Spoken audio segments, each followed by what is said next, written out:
ജ്ഞാനം കർമ്മ ച കർത്താ ച ത്രിധൈവ ഗുണഭേദതഃ പ്രോച്യത്തെ ഗുണസംഖ്യാനി യഥാവത് ശൃണുതന്യപി.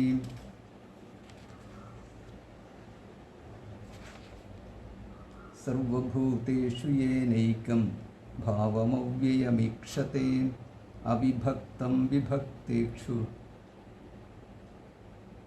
തജ്ഞാനം വിദ്ധി സാത്വികം.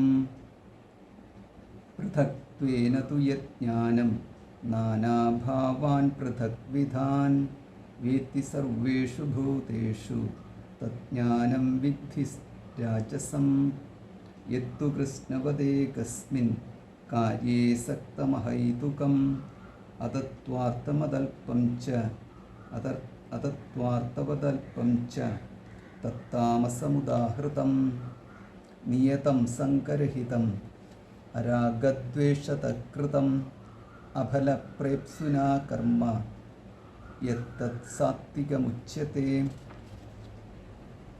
യത്തു കാമേപ്സുനാ കർമ്മ സാഹങ്കാരേണ വാ പുനഃ ക്രിയത്തെ ബഹുലായാസം തദ്രാജസമുദാഹൃതം. അനുബന്ധം ക്ഷയം ഹിംസാം അനപേക്ഷ്യ ച പൗരുഷം. മോഹാദാരഭ്യത്തെ കർമ്മ യത്താമസമുച്യത്തെ. മുക്തസംഗോനഹം വാദി ധൃത്യുത്സാഹസമന്വിതഃ സിദ്ധ്യസിദ്ധ്യോർനിർവികാരഃ കർത്താ സാത്വിക ഉച്യത്തെ. രാഗീ കർമ്മഫലപ്രേപ്സുഃ ലുബ്ധോ ഹിംസാത്മകോ ശുചിഃ ഹർഷശോകാന്വിതഃ കർത്താ രാജസഃ പരികീർത്തിതഃ. അയുക്തപ്രാകൃതസ്തബ്ധഃ ശഠോ നൈഷ്കൃതികോ ലസഃ വിഷാദീ ദീർഘസൂത്രേ ച കർത്താ താമസ ഉച്യത്തെ. ബുദ്ധേർഭേദം ധൃതേശ്ചൈവ ഗുണതസ്ത്രിവിധം ശൃണു പ്രോച്യമാനമശേഷേണ പൃഥക്ത്വേന ധനഞ്ജയ. പ്രവൃത്തിം ച നിവൃത്തിം ച കാര്യാകാര്യേ ഭയാഭയേ ബന്ധം മോക്ഷം ച യാ വേത്തി ബുദ്ധിഃ സാ പാർത്ഥ സാത്വികീ.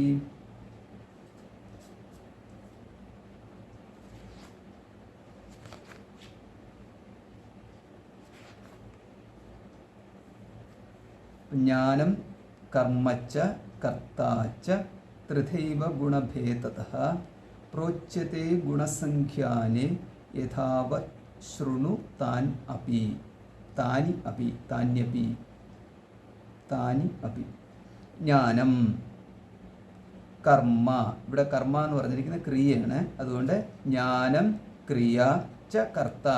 ജ്ഞാനം ക്രിയ കർത്ത, ഈ മൂന്ന് കാര്യങ്ങൾ. അപ്പോൾ ഇവിടുത്തെ കർമ്മ എന്നുള്ളതിൻ്റെ അർത്ഥം ക്രിയ എന്നാണ്. മുമ്പ് കഴിഞ്ഞ ശ്ലോകത്തിൽ കരണം കർമ്മ കർത്തേതി എന്നുള്ളിടത്ത് കർമ്മം എന്ന് പറഞ്ഞു കഴിഞ്ഞാൽ അവിടെ നമ്മൾ എന്തായിരുന്നു പറഞ്ഞത്? കർമ്മയ്ക്ക് നമ്മളിവിടെ നിർവചനം കൊടുത്തത് ഇവിടെ എന്തായിരുന്നു? കർമ്മ ഈപ്സിത് കർത്തുഹു ഈപ്സിതതമം എന്നുള്ള ആ ഒരു ഇതാണ് കൊടുത്തത്, ഒബ്ജക്റ്റ് എന്നുള്ള അർത്ഥത്തിൽ. ഇവിടെ കർമ്മ എന്ന് പറഞ്ഞു കഴിഞ്ഞാൽ ക്രിയ എന്നുള്ള അർത്ഥത്തിൽ. ജ്ഞാനം കർമ്മച്ച കർത്താച്ച ത്രിധൈവ ഗുണഭേദതഃ പ്രോച്യത്തെ ഗുണസംഖ്യാനേ യഥാവത് ശൃണു താന്യപി. ജ്ഞാനം, അത് കഴിയുമ്പോൾ ക്രിയ, പിന്നുള്ളത് കർത്ത, ഈ മൂന്നെണ്ണം. ത്രിധൈവ ഗുണഭേദതഃ, അതും ഗുണത്തിനെ അനുസരിച്ച് മുമ്മൂന്നായിട്ട് എന്ന് തിരിച്ചിരിക്കുന്നു. പ്രോച്യത്തെ പറയപ്പെട്ടിരിക്കുന്നു. എവിടെ? ഗുണസംഖ്യാനെ, ഗുണത്തെക്കുറിച്ച് എണ്ണി പറഞ്ഞിട്ടുള്ള ശാസ്ത്രത്തിൽ. അതാണ് ഈ കാപിലെ ശാസ്ത്രേ. അതായത് നമ്മൾ സാഖ്യം എന്ന് പറയുമല്ലോ, ആ സാഖ്യത്തെക്കുറിച്ചാണ് ഇവിടെ പരാമർശിച്ചിരിക്കുന്നത്. അതുകൊണ്ടാണ് കാപിലെ സാഖ്യേ എന്നുള്ള പ്രയോഗം നടത്തിയിരിക്കുന്നത്. ഗുണസംഖ്യാനെ സമം കാപിലെ സാഖ്യേ. നമ്മൾ കപില മഹർഷിയുടെ സാഖ്യശാസ്ത്രം, അതാണ് കാപിലെ സാഖ്യ എന്ന് പറയുന്നത്. അപ്പോൾ ഭഗവത്ഗീത കപില മഹർഷിക്ക് മുമ്പിലായിരുന്നോ അതിന് ശേഷമാണോ എന്നുള്ളതിന് ഉത്തരം ഇവിടെയുണ്ട്. കപില മഹർഷി ഈ ഭഗവത്ഗീതോപദേശം നടക്കുന്നതിന് മുമ്പായിരുന്നു കപില മഹർഷി എന്നും, ആ കപില മഹർഷിയുടെ സംബന്ധമായിട്ടുള്ള ശാസ്ത്രത്തെയാണ് ഇവിടെ ഭഗവാൻ പരാമർശിച്ചിരിക്കുന്നത് എന്ന് നമുക്ക് ഇതിലൂടെ മനസ്സിലാക്കാം. അതാണ് സിദ്ധാനാം കപിലോ മുനി എന്ന് പറഞ്ഞിട്ട് ഭഗവാൻ അവിടെ വീണ്ടും നമ്മൾ മുമ്പൊരിടത്തും കാണുകയുണ്ടായി. അപ്പം കപില മഹർഷി അവിടെയും ഭഗവാനെ സ്മരിച്ചിട്ടുണ്ട്. ഇവിടെയും അതേമാതിരി കപില മഹർഷിയുടെ ഗുണശാസ്ത്രത്തെ തന്നെയാണ് സംഖ്യ എന്ന് പറഞ്ഞിരിക്കുന്ന ആ ഒരു വിഭാഗത്തെ തന്നെയാണ് ഇവിടെ ഭഗവാൻ പരാമർശിച്ചിരിക്കുന്നത്. പ്രോച്യത്തെ ഗുണസംഖ്യാനേ യഥാവത് ശൃണു താന്യപി താൻ അപി യഥാവത് ശൃണു, അതിനെ വീണ്ടും എപ്രകാരമാണോ അത് നീ കേൾക്കുക എന്ന്. നമുക്കിവിടെ ഒരു സംശയം പ്രബലമായിട്ട് വരുന്നത്, വേദാന്തം വേറെ സാഖ്യശാസ്ത്രം വേറെ, രണ്ടും രണ്ടാണല്ലോ. അപ്പോൾ ഇതെങ്ങനെയാണ് രണ്ടും കൂടെ ഒന്നായിട്ട് ഭഗവത്ഗീതയിൽ വരുന്നത് എന്ന്. ഈ രണ്ടും രണ്ടാക്കി തിരിച്ചതൊക്കെ പിന്നീട് ഓരോ ആൾക്കാരാണ്. യഥാർത്ഥത്തിൽ ഇതിനെ രണ്ടായിട്ടൊന്നോ നാലായിട്ടൊന്നോ ഒന്നും തിരിക്കേണ്ട കാര്യമൊന്നുമില്ല. ഇതെല്ലാം ഒരു വേദത്തിൻ്റെ വേദ വിശകലനം വിശദീകരണം എന്ന് പറയുന്ന ഭാഗത്തിൽ വേദം എന്താണെന്നുള്ളത് മനസ്സിലാക്കിക്കാൻ വേണ്ടിയിട്ടുള്ള ഓരോരോ അപ്രോച്ചുകൾ, ഓരോരോ സമീപനങ്ങളാണ് ഇതെല്ലാം. അപ്പോൾ അതിനകത്ത് അതുകൊണ്ട് സാഖ്യശാസ്ത്രത്തിൽ പറഞ്ഞിരിക്കുന്ന കാര്യങ്ങൾ വേദാന്തത്തിൽ പറയത്തില്ല എന്നും വേദാന്തത്തിൽ പറഞ്ഞിരിക്കുന്ന കാര്യങ്ങളിൽ നിന്ന് തീർത്തും വ്യത്യസ്തമാണ് സാഖ്യത്തിൽ പറഞ്ഞിരിക്കുന്നത് എന്ന് നമ്മൾ ധരിക്കരുത്. സാഖ്യത്തിൽ പറഞ്ഞിരിക്കുന്നത് വേദത്തിൽ പറഞ്ഞിരിക്കുന്ന കാര്യമാണ്, വേദാന്തത്തിൽ പറഞ്ഞിരിക്കുന്നതും വേദത്തിൽ പറഞ്ഞിരിക്കുന്ന കാര്യമാണ്. വേദത്തിൽ ഇത് സാഖ്യമായിട്ടും ഗണിച്ചുകൊള്ളണം, ഇത് വേദാന്തമായിട്ട് ഗണിച്ചുകൊള്ളണം എന്ന് പറഞ്ഞുകൊണ്ട് വേദത്തിൽ അങ്ങനെ വേർതിരിച്ച് പറഞ്ഞിട്ടില്ല. അപ്പോൾ ഇതിനകത്ത് നമ്മൾ എന്താ മനസ്സിലാക്കേണ്ടത്? വേദത്തിൽ പറഞ്ഞിരിക്കുന്നത് തന്നെയാണ് സാഖ്യത്തിൽ പറഞ്ഞിട്ടുണ്ടെന്നുണ്ടെങ്കിൽ അത് തന്നെയായിരിക്കും വേദാന്തത്തിൽ പറഞ്ഞിട്ടുണ്ടെന്നുണ്ടെങ്കിൽ സാഖ്യത്തിൽ പറഞ്ഞിരിക്കുന്നതും വേദാന്തത്തിൽ പറഞ്ഞിരിക്കുന്നതും തമ്മിൽ വ്യത്യാസമില്ല. അങ്ങനെയാണെങ്കിൽ ഇത് രണ്ടും രണ്ടായിട്ട് പറയേണ്ടതില്ലല്ലോ, ഒന്നായിട്ട് തന്നെ പറഞ്ഞാൽ മതിയല്ലോ.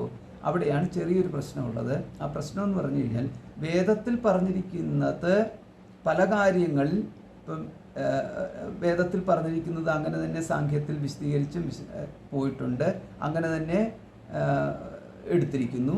വേദാന്തത്തിലും അതേമാതിരി തന്നെ സാഖ്യത്തിൽ പറഞ്ഞിരിക്കുന്നതും വേദത്തിൽ പറഞ്ഞിരിക്കുന്നതും തമ്മിൽ വ്യത്യാസമൊന്നുമില്ലാതെ അങ്ങനെ തന്നെ സ്വീകരിച്ചിരിക്കുന്നു.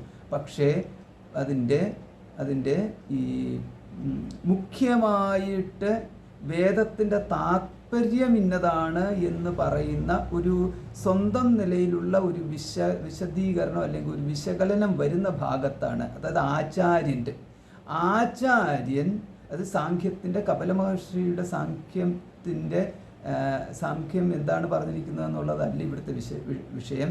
പകരം സാഖ്യശാസ്ത്രത്തിൽ കപില മഹർഷിയുടേതായിട്ട് കിട്ടിയിരിക്കുന്ന സാഖ്യശാസ്ത്രത്തിൽ അവിടെ ഈ ജീവാത്മാവും പരമാത്മാവും തമ്മിലുള്ള ബന്ധത്തെ പ്രകൃതി, ഈ മൂന്നെണ്ണം ജീവാത്മാ പരമാത്മാ പ്രകൃതി എന്ന് പറയുന്നിടത്ത് ഇത് മൂന്നും എങ്ങനെയാണ് അവിടെ അവതരിപ്പിച്ചിരിക്കുന്നത്, അവിടെ മാത്രം അവതരിപ്പിച്ചിരിക്കുന്നത്, അതിൽ നിന്നും വ്യത്യസ്തമായിട്ടുള്ള രീതിയിലാണ് വേദാന്തം ജീവാത്മാ പരമാത്മാ പ്രകൃതി എന്നുള്ളതിനെ അവതരിപ്പിച്ചിരിക്കുന്നത്.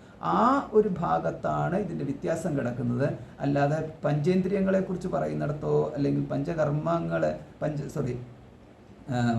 ഗുണങ്ങളെക്കുറിച്ച് പറയുന്നിടത്തോ അല്ലെങ്കിൽ ഗുണത്തിൻ്റെ വിഷമാവസ്ഥ സാമ്യാവസ്ഥ ഇങ്ങനെ പറഞ്ഞിട്ടുള്ള ഭേദങ്ങളെക്കുറിച്ച് പറയുന്നതോടത്തോ ഒന്നുമല്ല പറഞ്ഞിരിക്കുന്നത്. ആ വ്യത്യാസമുള്ളത് പ്രകൃതിയെക്കുറിച്ച് ഏകാപ്രകൃതി എന്ന് പറഞ്ഞിരിക്കുന്നു. അവിടെയും നമുക്ക് വ്യത്യാസമൊന്നുമില്ല. പിന്നെ വ്യത്യാസമുള്ളത് എവിടെയാണ്? വ്യത്യാസമുള്ളതെന്ന് പറയുന്നത് ഈ പല പുരുഷന്മാർ എന്ന് പറഞ്ഞിട്ടുള്ള ഇപ്പം ജീവന്മാർ അനേകം പ്രകൃതി ഏക പരമാത്മാ ഇല്ല, ഇതാണ് സാഖ്യത്തിൻ്റെ പോക്ക്. അപ്പോൾ അവിടെ ഈശ്വരന് എന്ന് പറയുന്നതും ഇല്ല എന്നുള്ള രീതിയിലാണ് അവിടത്തേക്ക് പോയിരിക്കുന്നത്. അപ്പോൾ ആ തരത്തിലുള്ളതിൽ നിന്ന് വ്യത്യസ്തമായിട്ട് അവിടെ ജീവാത്മാ പരമാത്മാവും ഏകമാണ്, പ്രകൃതി എന്ന് പറയുന്നത് അവിടെ ഒരു അയഥാർത്ഥമാണ്. ജീവാത്മാ പ്രകൃതിയും പുരുഷനെന്ന് പറഞ്ഞിട്ടുള്ള ജീവാത്മാ പരമാത്മാ പ്രകൃതി ഇപ്രകാരം പറഞ്ഞിരിക്കുന്ന മൂന്നെണ്ണം മൂന്ന് എന്ന രീതിയിൽ പ്രകടമാവുന്നത് അയഥാർത്ഥമാണ്. യഥാർത്ഥത്തിൽ ഒന്ന് മാത്രമേ ഉള്ളൂ, പരമാത്മ എന്ന് വേദാന്തം പറയുന്നിടത്ത് പ്രകൃതിയും പുരുഷനും വേറെ വേറെയാണ്, പുരുഷന്മാർ അനേകമാണ്, പ്രകൃതി ഏകമാണ് എന്ന് മാത്രം പറഞ്ഞിരിക്കുന്നിടത്താണ് സാഖ്യം നിൽക്കുന്നത്. അപ്പോൾ ഇതാണ് ഇതിൻ്റെ വ്യത്യാസം. ആ ഒരു ഭാഗം വെച്ച് കഴിഞ്ഞാൽ ബാക്കിയുള്ള ഭാഗത്തെല്ലാം പറഞ്ഞിരിക്കുന്നത് ഒരേപോലെയാണെന്നും അല്ലെങ്കിൽ പരസ്പര വിരോധമില്ലാത്ത മേഖലയാണെന്നൊക്കെ നമുക്ക് കാണാൻ സാധിക്കും.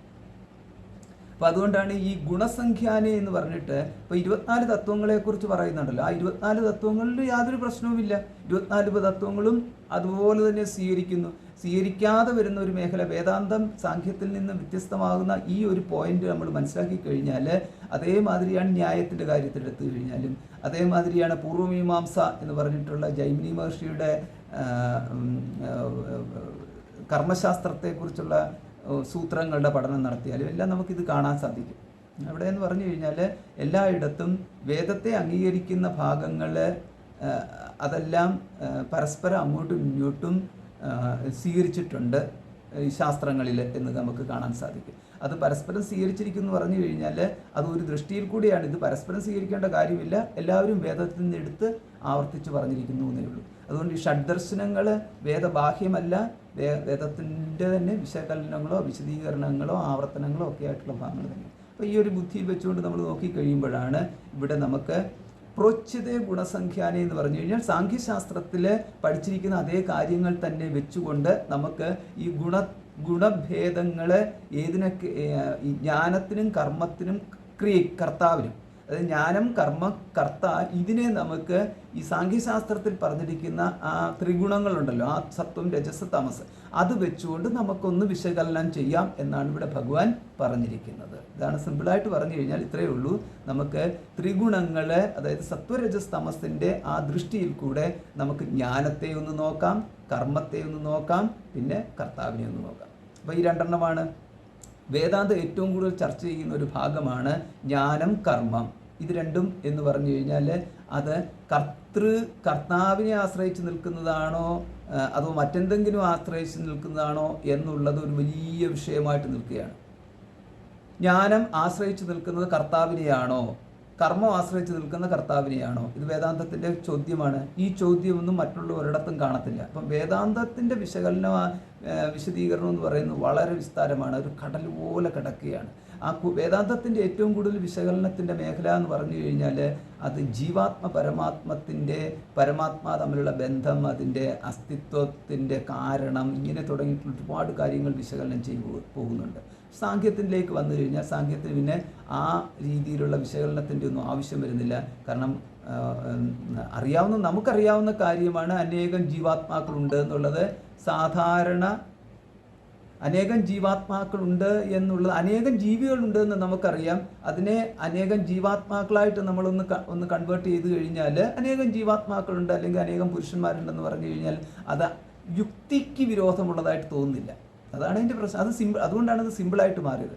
നമുക്ക് അനേകം ജീവാത്മാക്കളുണ്ട് എന്ന് പറഞ്ഞു കഴിഞ്ഞാൽ അനേകം ജീവികൾ ഉണ്ടെങ്കിൽ ഓരോ ജീവിക്കും ഒരു ജീവാത്മാവെന്ന് കണക്ക് കൂട്ടിക്കഴിഞ്ഞാൽ അനേകം ജീവാത്മാക്കളുണ്ട്. അതുകൊണ്ട് അനേകാത്മവാദം എന്നതിനെ പറയുന്നത്. ഈ അനേകാത്മവാദം ആര് പറഞ്ഞു കഴിഞ്ഞാലും സാധാരണ ബുദ്ധിക്ക് സ്വീകാര്യമാണ്. അതിനൊരു വിരോധം അവരാരും കാണത്തില്ല. അപ്പോൾ അങ്ങനെ വന്നു കഴിയുമ്പോൾ ഈ സാഖ്യശാസ്ത്രത്തിലെ അനേകാത്മവാദം നമുക്ക് കാണാൻ സാധിക്കും. കാരണം അവിടെ വ്യക്തമായിട്ട് പറയുന്നുണ്ട് അനേക പുരുഷന്മാർ എന്ന്. പിന്നെ ഏകാത്മവാദം ഒരു ബുദ്ധിക്കും സ്വീകരിക്കാനും സാധിക്കത്തില്ല. കാരണം അനേകം ജീവന്മാരെ അല്ലെങ്കിൽ അനേകം ജീവികളെ നമ്മുടെ ദൃഷ്ടിയിൽ നോക്കിക്കഴിഞ്ഞാൽ ജീവികളാണ്. അപ്പോൾ അതിനെ ജീവാത്മാ എന്ന് പറഞ്ഞുകൊണ്ട് കുഴപ്പമൊന്നുമില്ല. അപ്പോൾ അനേകം ജീവാത്മാക്കളില്ല, ഒരു ജീവാത്മാവേ ഉള്ളൂ എന്ന് പറഞ്ഞു കഴിഞ്ഞാൽ ഒരു ജീവി അല്ലല്ലോ ഇവിടെ ഉള്ളത്. അതുകൊണ്ട് യുക്തി വിരോധമായിട്ടും തോന്നും. അതുകൊണ്ട് സാധാരണ ബുദ്ധിയിൽ യുക്തിഭദ്രമായിട്ട് സകല ശാസ്ത്രങ്ങളും തോന്നും, വേദാന്തം യുക്തിരഹിതമായിട്ടും തോന്നും. ഇതാണ് അതിൻ്റെ യാഥാർത്ഥ്യം. അപ്പോൾ യുക്തിരഹിതമായിട്ട് തോന്നുന്നത് കൊണ്ടാണ് അവിടെ ഒരുപാട് വിശകലനങ്ങളും വിശദീകരണങ്ങളും വ്യാഖ്യാനങ്ങളും അത് സ്ഥാപിച്ചെടുക്കാൻ വേണ്ടി വരുന്നത്. അതുകൊണ്ടാണ് ഭഗവത്ഗീത ഇത്രയേറെ, ഇത് സാഖ്യശാസ്ത്രത്തെക്കുറിച്ച് പറയാനാണെങ്കിൽ ഇത്രയേറെ പറയേണ്ട കാര്യമില്ല. സാഖ്യശാസ്ത്രം സിമ്പിളായിട്ട് പറഞ്ഞു പോകാനുള്ളതേ ഉള്ളൂ. വേദാന്തം പറയുമ്പോൾ സാഖ്യശാസ്ത്രം പറഞ്ഞാലാണ് വേദാന്തം മനസ്സിലാകുന്നതെങ്കിൽ സാഖ്യശാസ്ത്രം പറയാം, ന്യായം പറഞ്ഞാലാണ് വേദാന്തം മനസ്സിലാകുന്നതെങ്കിൽ ന്യായം പറയാം. അതുകൊണ്ടാണ് ഈ വേദാന്തം പറയുമ്പോൾ നമുക്ക് ഏതിനെ വേണമെങ്കിലും എടുത്ത് ഉദാഹരണമായിട്ട് പറയാം. കാരണം നമുക്ക് ഈ ഉദാഹരണം അല്പം നമുക്ക് മാറി ചിന്തിക്കുവാൻ നമുക്കൊരു പ്രേരകമാകുകയാണെങ്കിൽ അതൊരു വലിയ ഗുണമായല്ലോ, അത്രയും വിചാരിക്കുന്നുള്ളൂ. അപ്പോൾ അതുകൊണ്ട് ആ ഒരു ദൃഷ്ടിയിൽ നമുക്ക് നോക്കിക്കഴിഞ്ഞാൽ ജ്ഞാനം, കർമ്മ, കർത്ത ഈ മൂന്നെണ്ണത്തിന് ഇതേമാതിരി സത്വം, രജസ്, തമസ് എന്നുള്ളത് ഇതിൻ്റെ ദൃഷ്ടിയിൽ കാണണം. അപ്പോൾ അതെങ്ങനെയാണ് നമുക്ക് ഇവിടെ ഇവിടുത്തെ ഈ അനലൈസ് ചെയ്തിരിക്കുന്ന രീതി എന്ന് പറഞ്ഞു കഴിഞ്ഞാൽ അത് നമുക്ക് വിചാരിക്കാൻ സാധിക്കാത്തതിനേക്കാളും വളരെ വളരെ വളരെ ഏറ്റവും ഉയർന്ന മേഖലയിലുള്ള ഒരു വിചാര പദ്ധതിയാണ് ഇവിടെ നടന്നിരിക്കുന്നത്. ആ വിചാര പദ്ധതി എന്ന് പറഞ്ഞു കഴിഞ്ഞാൽ വെറുതെ നമ്മൾ ഇപ്പോൾ എനിക്ക് ശ്രദ്ധയുണ്ട് എന്ന് പറഞ്ഞു കഴിഞ്ഞാൽ ആ ശ്രദ്ധ എന്ന് പറഞ്ഞു കഴിഞ്ഞാൽ അത് തന്നെ മൂന്നായിട്ട് തിരിച്ചു, സാത്വികം, താമസം, രാജസം എന്നിങ്ങനെ പറഞ്ഞിട്ടുള്ള മൂന്നായിട്ട് തിരിച്ചിട്ട് ആ രീതിയിലാണ് ഇത് പോക്ക്. അപ്പോൾ ഇവിടെ ഇതേമാതിരി ജ്ഞാനത്തെ തന്നെ മൂന്നായിട്ട് തിരിച്ചു, സാത്വിക ജ്ഞാനവും താമസജ്ഞാനവും രാജസജ്ഞാനം എന്ന് പറഞ്ഞിട്ടുള്ള ഈ മൂന്ന് ഭേദങ്ങൾ കൊടുത്തു. കർമ്മത്തിനെ കർമ്മം എന്നിവിടെ പറഞ്ഞിരിക്കുന്ന ക്രിയയെ തന്നെ മൂന്നായിട്ട് തിരിച്ചു, സാത്വികവും രാജസവും പിന്നെ താമസവും എന്ന് പറഞ്ഞ് തിരിച്ചു. പിന്നെ കർത്താവിനെയും തിരിച്ചു മൂന്നായിട്ട്. അപ്പോൾ അങ്ങനെ വന്നു കഴിഞ്ഞാൽ കർത്താവിനെ തിരിക്കുമ്പോൾ നമുക്ക് സിമ്പിളാണ്, നമുക്ക് മനസ്സിലാക്കാം. കർമ്മത്തിനെ തിരിക്കുമ്പോഴും നമുക്ക് പറയാം രാജസ കർമ്മവും താമസ കർമ്മവും എന്ന് പറയും. പക്ഷെ ജ്ഞാനത്തിനെ എങ്ങനെയാണ് ഈ മൂന്നായിട്ട് തിരിക്കാൻ സാധിക്കുന്നത്? അപ്പോൾ ഇതേമാതിരിയുള്ള വിശകലനങ്ങളാണ് ഇനിയുള്ള ശ്ലോകങ്ങളിലേക്ക് പോകുന്നത്. ഇപ്പം യഥാവത്ത് ശൃണു രണ്ടും കൂടെ ചേർന്നതാണ് യഥാവത് ശൃണു എന്ന് പറഞ്ഞാൽ ഉള്ളതുപോലെ, അങ്ങനെ തന്നെ എന്നർത്ഥം. താനി അഭി, ഇപ്പം താനി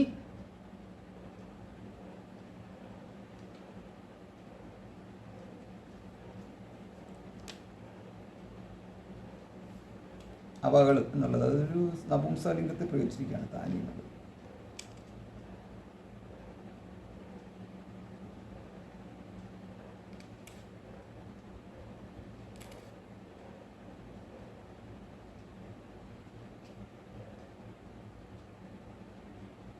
അപ്പോൾ അവിടെ ജ്ഞാനാദീനി എന്നങ്ങ് കൊടുത്തു.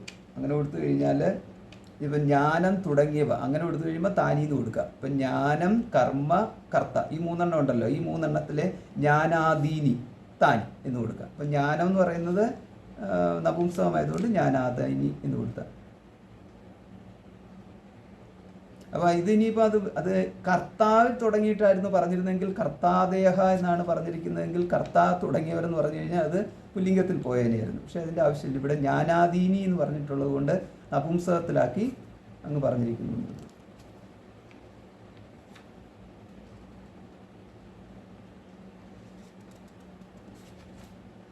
സർവഭൂതേഷു യേനൈകം ഭാവമവ്യയമീക്ഷത്തെ അവിഭക്തം വിഭക്തേഷു തജ്ഞാനം വിദ്ധി സാത്വികം. സർവഭൂതേഷു യേന ഏകം ഭാവം അവ്യയം ഈക്ഷത്തെ അവിഭക്തം വിഭക്തേഷു തത്ത് ജ്ഞാനം വിദ്ധി സാത്വികം. വിദ്ധി എന്ന് പറഞ്ഞു കഴിഞ്ഞാൽ ത്വം വിദ്ധി, നീ അറിയുക. എന്താണ്? സർവഭൂതേഷു എല്ലാ ഭൂതങ്ങളിലും ഏന യാതൊന്നിനാൽ ഏകം ഭാവം ഒരു ഭാവത്തെ അവ്യയം ഏകം ഭാവം അവ്യയമായിട്ടുള്ള നാശമില്ലാത്ത വ്യയമില്ലാത്തതായ ഒരു ഭാവത്തെ ഈക്ഷത്തെ കാണാൻ സാധിക്കുന്നുവോ? ത്വം അവിഭക്തം വിഭക്തേഷു നാനാവിധത്തിൽ വേർതിരിക്കപ്പെട്ടവയിൽ അവിഭക്തം വേർതിരിക്കപ്പെടാത്തതായിട്ട് ഏകം ഭാവം ഒറ്റ ഒരു സത്തയെ എന്ന് ഏകം ഭാവം എന്ന് പറഞ്ഞാൽ ആ സത്തയെ അവ്യയമായിട്ടുള്ള സത്തയെ നീ ഈക്ഷതെ കാണുന്നുവെങ്കിൽ അറിയുന്നുവെങ്കിൽ, ഈക്ഷതെ ജ്ഞാനമാണ് ഉദ്ദേശിക്കുന്നത്, അറിയുന്നുവെങ്കിൽ തജ്ഞാനം ആ ജ്ഞാനത്തിനെ വിദ്ധി സാത്വികം, ആ ജ്ഞാനത്തിനെ അറിയുക സാത്വികം. അപ്പം ജ്ഞാനം സാത്വികമാകണമെങ്കിൽ എന്താ ഒരു നിർവചനം? അദ്വൈത ജ്ഞാനമാണ് ഇവിടെ പറഞ്ഞിരിക്കുന്നത്. അത്രയേ ഉള്ളൂ. അദ്വൈത ജ്ഞാനം ഉണ്ടെങ്കിൽ അതാണ് സാത്വിക ജ്ഞാനം എന്ന്. അപ്പോൾ നമുക്കിനിയിപ്പോൾ നമ്മുടെ ജ്ഞാനമെല്ലാം സാത്വികമായിട്ടാണല്ലോ എനിക്കറിയാവുന്നത്. പിന്നെ അതെങ്ങനെയാണ് ഇതിനകത്ത് അദ്വൈത ജ്ഞാനം മാത്രം സാത്വികമായി? അങ്ങനെയാണെന്നുണ്ടെങ്കിൽ ഒന്നാമത് ജ്ഞാനത്തിനെ സാത്വികം, രാജസം, താമസം എന്ന് പറഞ്ഞ് വേർതിരിക്കുന്നത് തന്നെ ശരിയല്ല. കാരണം സത്വപ്രധാനമാണ് ജ്ഞാനം. സത്വപ്രധാനം എന്ന് പറഞ്ഞു കഴിഞ്ഞാൽ സത്വം ജ്ഞാനം തന്നെയാണ്. അതുകൊണ്ട് ജ്ഞാനം എന്ന് പറയുമ്പോൾ തന്നെ സാത്വികം എത്തിയല്ലോ. പക്ഷേ ആ തരത്തിൽ അതുകൊണ്ടാണ് ഇതിനൊക്കെ കുറച്ച് ഭേദങ്ങൾ കൊടുത്ത് ഭഗവാൻ ഇവിടെ അവതരിപ്പിച്ചിരിക്കുകയാണ്. എന്തിനെന്ന് പറഞ്ഞു കഴിഞ്ഞാൽ ഈ സത്വം രജസ് തമസ് എന്ന് പറഞ്ഞത് നമ്മളിങ്ങനെ പെയിൻ്റ് അടിക്കുന്നത് പോലെ അത് അയഥാർത്ഥമായ ഒന്നാണ്, യഥാർത്ഥത്തിലുള്ളതല്ലത്. അത് എന്ന് പറഞ്ഞു കഴിഞ്ഞാൽ ഓരോ തരത്തിൽ അത് പ്രകടമാകുമ്പോൾ ഓരോ ഗുണമാണ് എന്ന് പറഞ്ഞ് നമുക്ക് വേർതിരിക്കേണ്ടി വരും. അപ്പോൾ ഇവിടെ ജ്ഞാനം നമുക്ക് എല്ലാ മനുഷ്യരും ഒരുപോലെ എന്ന് പറഞ്ഞാൽ എല്ലാ മനുഷ്യരും ഒരുപോലെയാണെന്നുണ്ടെങ്കിൽ എല്ലാവരുടെ പെരുമാറ്റവും ഒരുപോലെ ആയിട്ട് പോകുമായിരുന്നു. പക്ഷേ എല്ലാവരുടെയും പെരുമാറ്റം ഒരുപോലെയല്ല. ചില ആൾക്കാരെ നമുക്ക് എന്നും വിശ്വസിക്കാം, ചില ആൾക്കാരെ നമുക്ക് വല്ലപ്പോഴും വിശ്വസിക്കാം, ചില ആൾക്കാരെ നമുക്ക് ഒരിക്കലും വിശ്വസിക്കാൻ പറ്റത്തില്ല. പിന്നെ ചില ആൾക്കാരെ ആണെന്നുണ്ടെങ്കിൽ വിശ്വസിച്ചു നമ്മൾ അവരെ ബോധിപ്പിക്കേണ്ടിയിരിക്കുന്നു, ഇല്ലെന്നുണ്ടെങ്കിൽ തലയെടുക്കും. ചില ആൾക്കാരാണെങ്കിൽ വിശ്വസിക്കുന്നില്ല എന്ന് പറഞ്ഞാലും നമ്മൾ അവരെ വിശ്വസിക്കുന്നുണ്ടെന്ന് അവർക്കറിയാം. അതേമാതിരി ഈ മാതിരിയൊക്കെ നമുക്ക് കാണാം. ഒരുപാട് തരത്തിലാണ് ഓരോരുത്തരുടെയും മനസ്സ് പോകുന്നത്. അപ്പോൾ അതേമാതിരി അതിൻ്റെ കാരണം എന്ന് പറഞ്ഞാൽ ആ ജ്ഞാനത്തിനുണ്ടായിരിക്കുന്ന ഭേദങ്ങളാണ്. ജ്ഞാനം എന്ന് പറഞ്ഞാൽ അന്ധകരണത്തിൽ അവനവൻ്റെ ആ ഒരു അറിവുണ്ടല്ലോ, ആ അറിവിനുണ്ടാകുന്ന ഭേദങ്ങളാണ്. അപ്പോൾ അതുകൊണ്ട് ഈ അന്ധകരണത്തിൻ്റെ സത്വരജസ് തമസ്സുകൾ എന്ന് പറയുന്നത് തന്നെയാണ് ഇവിടെ ജ്ഞാനത്തിൻ്റെയും സത്വരജസ് തമസ്സുകൾ എന്ന് പറയുന്നത്. കാരണം ജ്ഞാനം അന്ധകരണത്തിൽ തന്നെയാണ് ഉണ്ടാകുന്നത്. അപ്പോൾ അന്ധകരണത്തിൽ ജ്ഞാനം ഉണ്ടാകുമ്പോൾ ഈ അന്ധകരണത്തിനെ അതിക്രമിച്ച ജ്ഞാനമുണ്ടോ അതോ അന്ധകരണത്തിന് വിധേയമായ ജ്ഞാനമാണോ ഉള്ളതെന്ന്. അപ്പോൾ അന്ധകരണത്തിനെ അതിക്രമിച്ച ജ്ഞാനം എന്ന് പറഞ്ഞു കഴിഞ്ഞാൽ അതാ ഒരു ജ്ഞാനമേ ഉള്ളൂ, അത് അഹം എന്നുള്ള ജീവബ്രഹ്മ ഐക്യം ജ്ഞാനം എന്ന് പറയുന്നത്. പക്ഷേ അത് അന്ധകരണത്തിൽ തന്നെയാണ് തന്നെ. അതാണ് ഇത് അന്ധകരണത്തിനെ അതിക്രമിച്ച് നിൽക്കുന്നു, എന്നാൽ അതേസമയം അന്ധകരണത്തിലാണ് തന്നെ. എന്തുകൊണ്ട് ഇത് അന്ധകരണത്തിലാണ് എന്ന് പറയുന്നത്? അന്ധകരണത്തിലാണെന്ന് പറയുന്നത് അവിടെ ഒരു ജ്ഞാനം ജനിച്ചു, ഉത്പന്നജ്ഞാനമാണ്. ഉത്പന്നജ്ഞാനം എന്ന് പറയുന്നത് ഉത്പന്ന വൃത്തിയിൽ ഉള്ള ജ്ഞാനമാണ്. ഉത്പന്ന വൃത്തി എന്ന് പറയുന്നത് ശാസ്ത്രാചാര്യ ഉപദേശേന ഉത്പന്ന വൃത്തി എന്ന്. അതാണ് ആചാര്യ ഉപദേശത്താൽ ഉത്പന്നമായിട്ടുള്ള ജ്ഞാനവൃത്തിയാണ് അവിടെ ജീവബ്രഹ്മ ഐക്യം എന്നുള്ളത് സ്ഥാപിച്ചത് എന്ന്. അപ്പോൾ ജീവാത്മ ഐക്യത്തിനെ ജീവബ്രഹ്മ ആത്മ ഐക്യത്തിനെ സ്ഥാപിച്ചത് ഏതൊരു ജ്ഞാനമാണോ ആ ജ്ഞാനത്തിന് നിൽക്കാൻ ഒരു അന്ധകരണം ഉള്ളതുകൊണ്ട് ജ്ഞാനം അന്ധകരണത്തിലാണെന്ന് പറയും. പക്ഷേ അടുത്ത പ്രശ്നം, ഈ ജീവബ്രഹ്മാത്മ ഐക്യജ്ഞാനം നിൽക്കുന്നത് അന്ധകരണത്തിലാണോ എന്ന് ചോദിച്ചു കഴിഞ്ഞാൽ അവിടെ ജീവബ്രഹ്മാത്മ ഐക്യം നിൽക്കുന്നത് ജീവബ്രഹ്മാത്മ ഐക്യം എന്ന് പറയുന്നത് അത് പറച്ചിലേ ഉള്ളൂ, ബ്രഹ്മം മാത്രമേ ആണ് സത്യം എന്നുള്ളതാണ് യാഥാർത്ഥ്യം. അപ്പം ബ്രഹ്മം മാത്രമാണ് സത്യം എന്നതുകൊണ്ടാണ് ജീവബ്രഹ്മ ഐക്യം എന്ന് പറയുന്നത് അയഥാർത്ഥമായിട്ട് മാറും. കാരണം ജീവൻ എന്ന് പറയുന്നത് വേറിട്ടും ബ്രഹ്മം എന്ന് പറയുന്നത് വേറിട്ടുമാണ്. അവ തമ്മിൽ ഒരു ഏകതയിലേക്ക് പ്രാപിച്ചു എന്ന് പറഞ്ഞു കഴിഞ്ഞാൽ കടലിൽ ഒരു തുള്ളി വെള്ളം ചേർന്നതുപോലെ എന്ന് പറയുന്ന ഉദാഹരണം പോലും ശരിയല്ല എന്ന്. കാരണം കടലിൽ എത്ര വലുതാണെങ്കിലും വെള്ളം ഒരു തുള്ളി എന്ന് പറഞ്ഞാൽ തുള്ളിക്ക് അസ്തിത്വമുണ്ട്. ആ തുള്ളി ഒരു കടലിലോട്ട് ചേരുകയല്ലേ ചെയ്തത്. അപ്പോൾ അങ്ങനെ ചേർന്ന് കഴിഞ്ഞപ്പോൾ കടലിന് ഒരു തുള്ളി അധികം കിട്ടി. പക്ഷെ ആ ഒരു കിട്ടൽ ഇവിടെ ഒരു ജീവാത്മാ ബ്രഹ്മത്തിൽ ഏകതയെ പ്രാപിച്ചു എന്ന് പറഞ്ഞാൽ ഉണ്ടാകത്തില്ല. കാരണം ബ്രഹ്മത്തിൻ്റെ അഖണ്ഡത, അനന്തത ഇവയ്ക്കെല്ലാം അത് ഭംഗം വരും.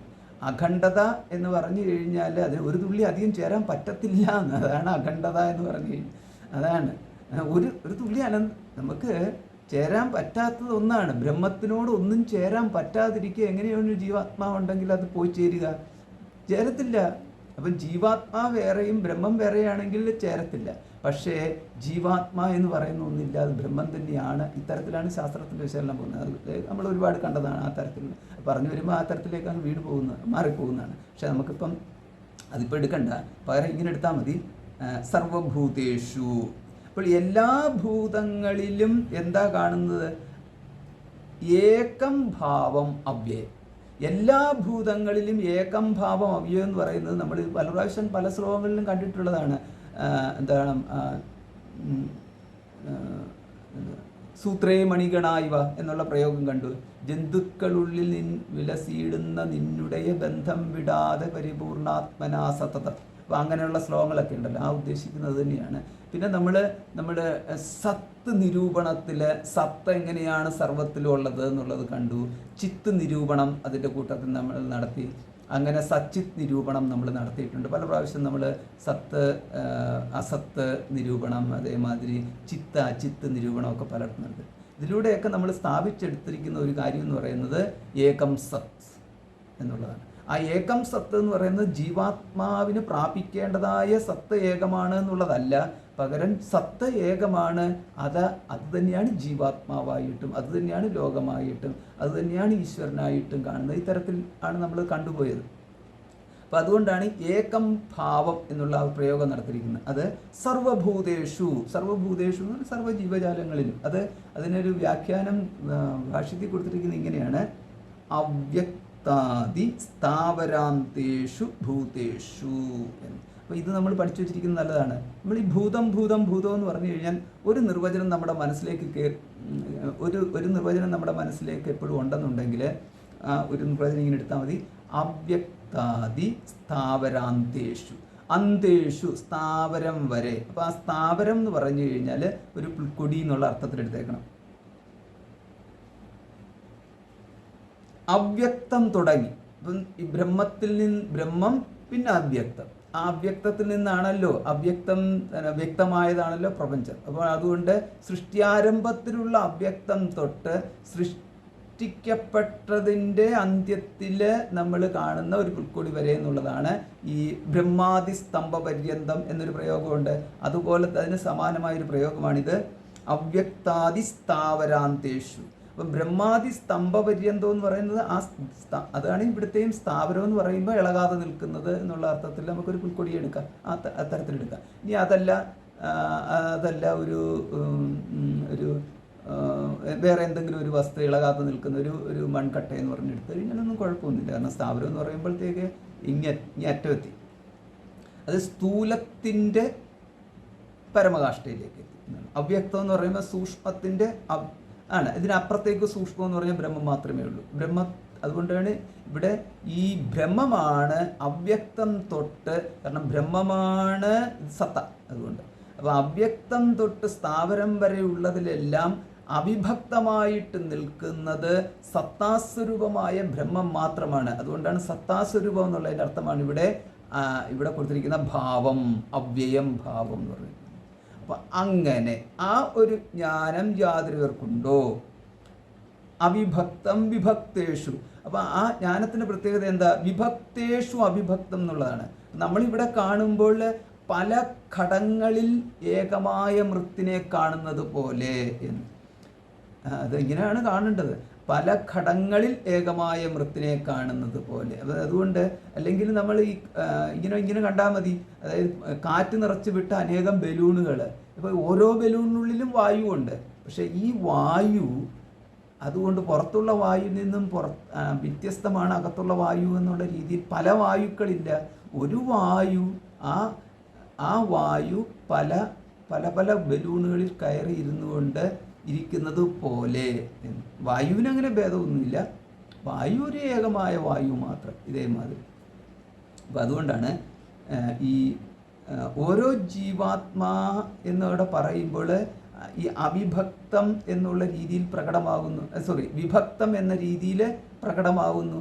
ഞാൻ വേറെ, എൻ്റെ ശരീരം വേറെ എന്നുള്ള രീതിയിൽ ഓരോന്നിങ്ങനെ മാറിക്കൊണ്ടിരിക്കുന്നത്. എൻ്റെ ശരീരം വേറെ എന്നുള്ള രീതിയിലാണല്ലോ ഓരോരുത്തർക്കും ഉള്ളത്. അതുകൊണ്ടാണല്ലോ എന്നെ നോക്കിയില്ല എന്നുള്ള രീതി വ്യത്യാസം വരുന്നത്. ഉദാഹരണം പറഞ്ഞാണ്, ഇതുപോലെയാണ് സകല കാര്യങ്ങൾ. എന്നോട് പറഞ്ഞില്ല, എന്നോട് എന്നെ മൈൻഡ് ചെയ്തില്ല, ഈ തരത്തിൽ എല്ലാത്തിനും ഞാൻ എന്നുള്ളത് ഇങ്ങനെ സ്ട്രോങ് ആയിട്ട് നടക്കുന്നതാണ്. വിഭക്ത ബുദ്ധിയിലാണ് അത് നിൽക്കുന്നത്, വളരെ സ്ട്രോങ് ബുദ്ധിയിലാണ്. അപ്പോൾ അത് കാരണം എന്ന് പറഞ്ഞു കഴിഞ്ഞാൽ എന്താണ്, ഈ അച്ഛന് മകനോട് വിരോധം ഉണ്ടാകുന്നത് തന്നെ ഈ വിഭക്തി ബുദ്ധി കൊണ്ടാണ്. അതിനകത്ത് എന്താണ്, ഈ ഭാര്യയും ഭർത്താവും കൊച്ചും. അപ്പോൾ ഇടയ്ക്ക് വന്നു കഴിഞ്ഞപ്പം ഭർത്താവിന് ഭാര്യയ്ക്ക് മകനോടാണോ സ്നേഹം കൂടുതൽ എന്ന് പറഞ്ഞിട്ട് പിന്നെ ഈ മലയാളത്തിൽ പറയുമല്ലോ, കെറുവിക്കാൻ തുടങ്ങി എന്ന് പറഞ്ഞ മാതിരി. അപ്പം പിണക്കം കാണിക്കാൻ തുടങ്ങി, അടി തുടങ്ങി എന്നുള്ളതിൻ്റെ അർത്ഥത്തിലേക്ക്. ഇതാണ് ഇങ്ങനെ പോകും.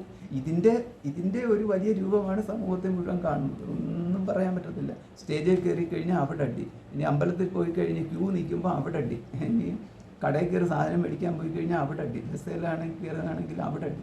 എവിടെയാണ് അടിക്കാൻ പോകുന്നത്? ഇതെല്ലാം ഇതാണ് ഈ വിഭക്ത ബുദ്ധിയിലാണ് നിൽക്കുന്നത്. എല്ലായിടത്തും എനിക്ക് മുന്നിൽ കയറണമെന്നുള്ളതാണ്.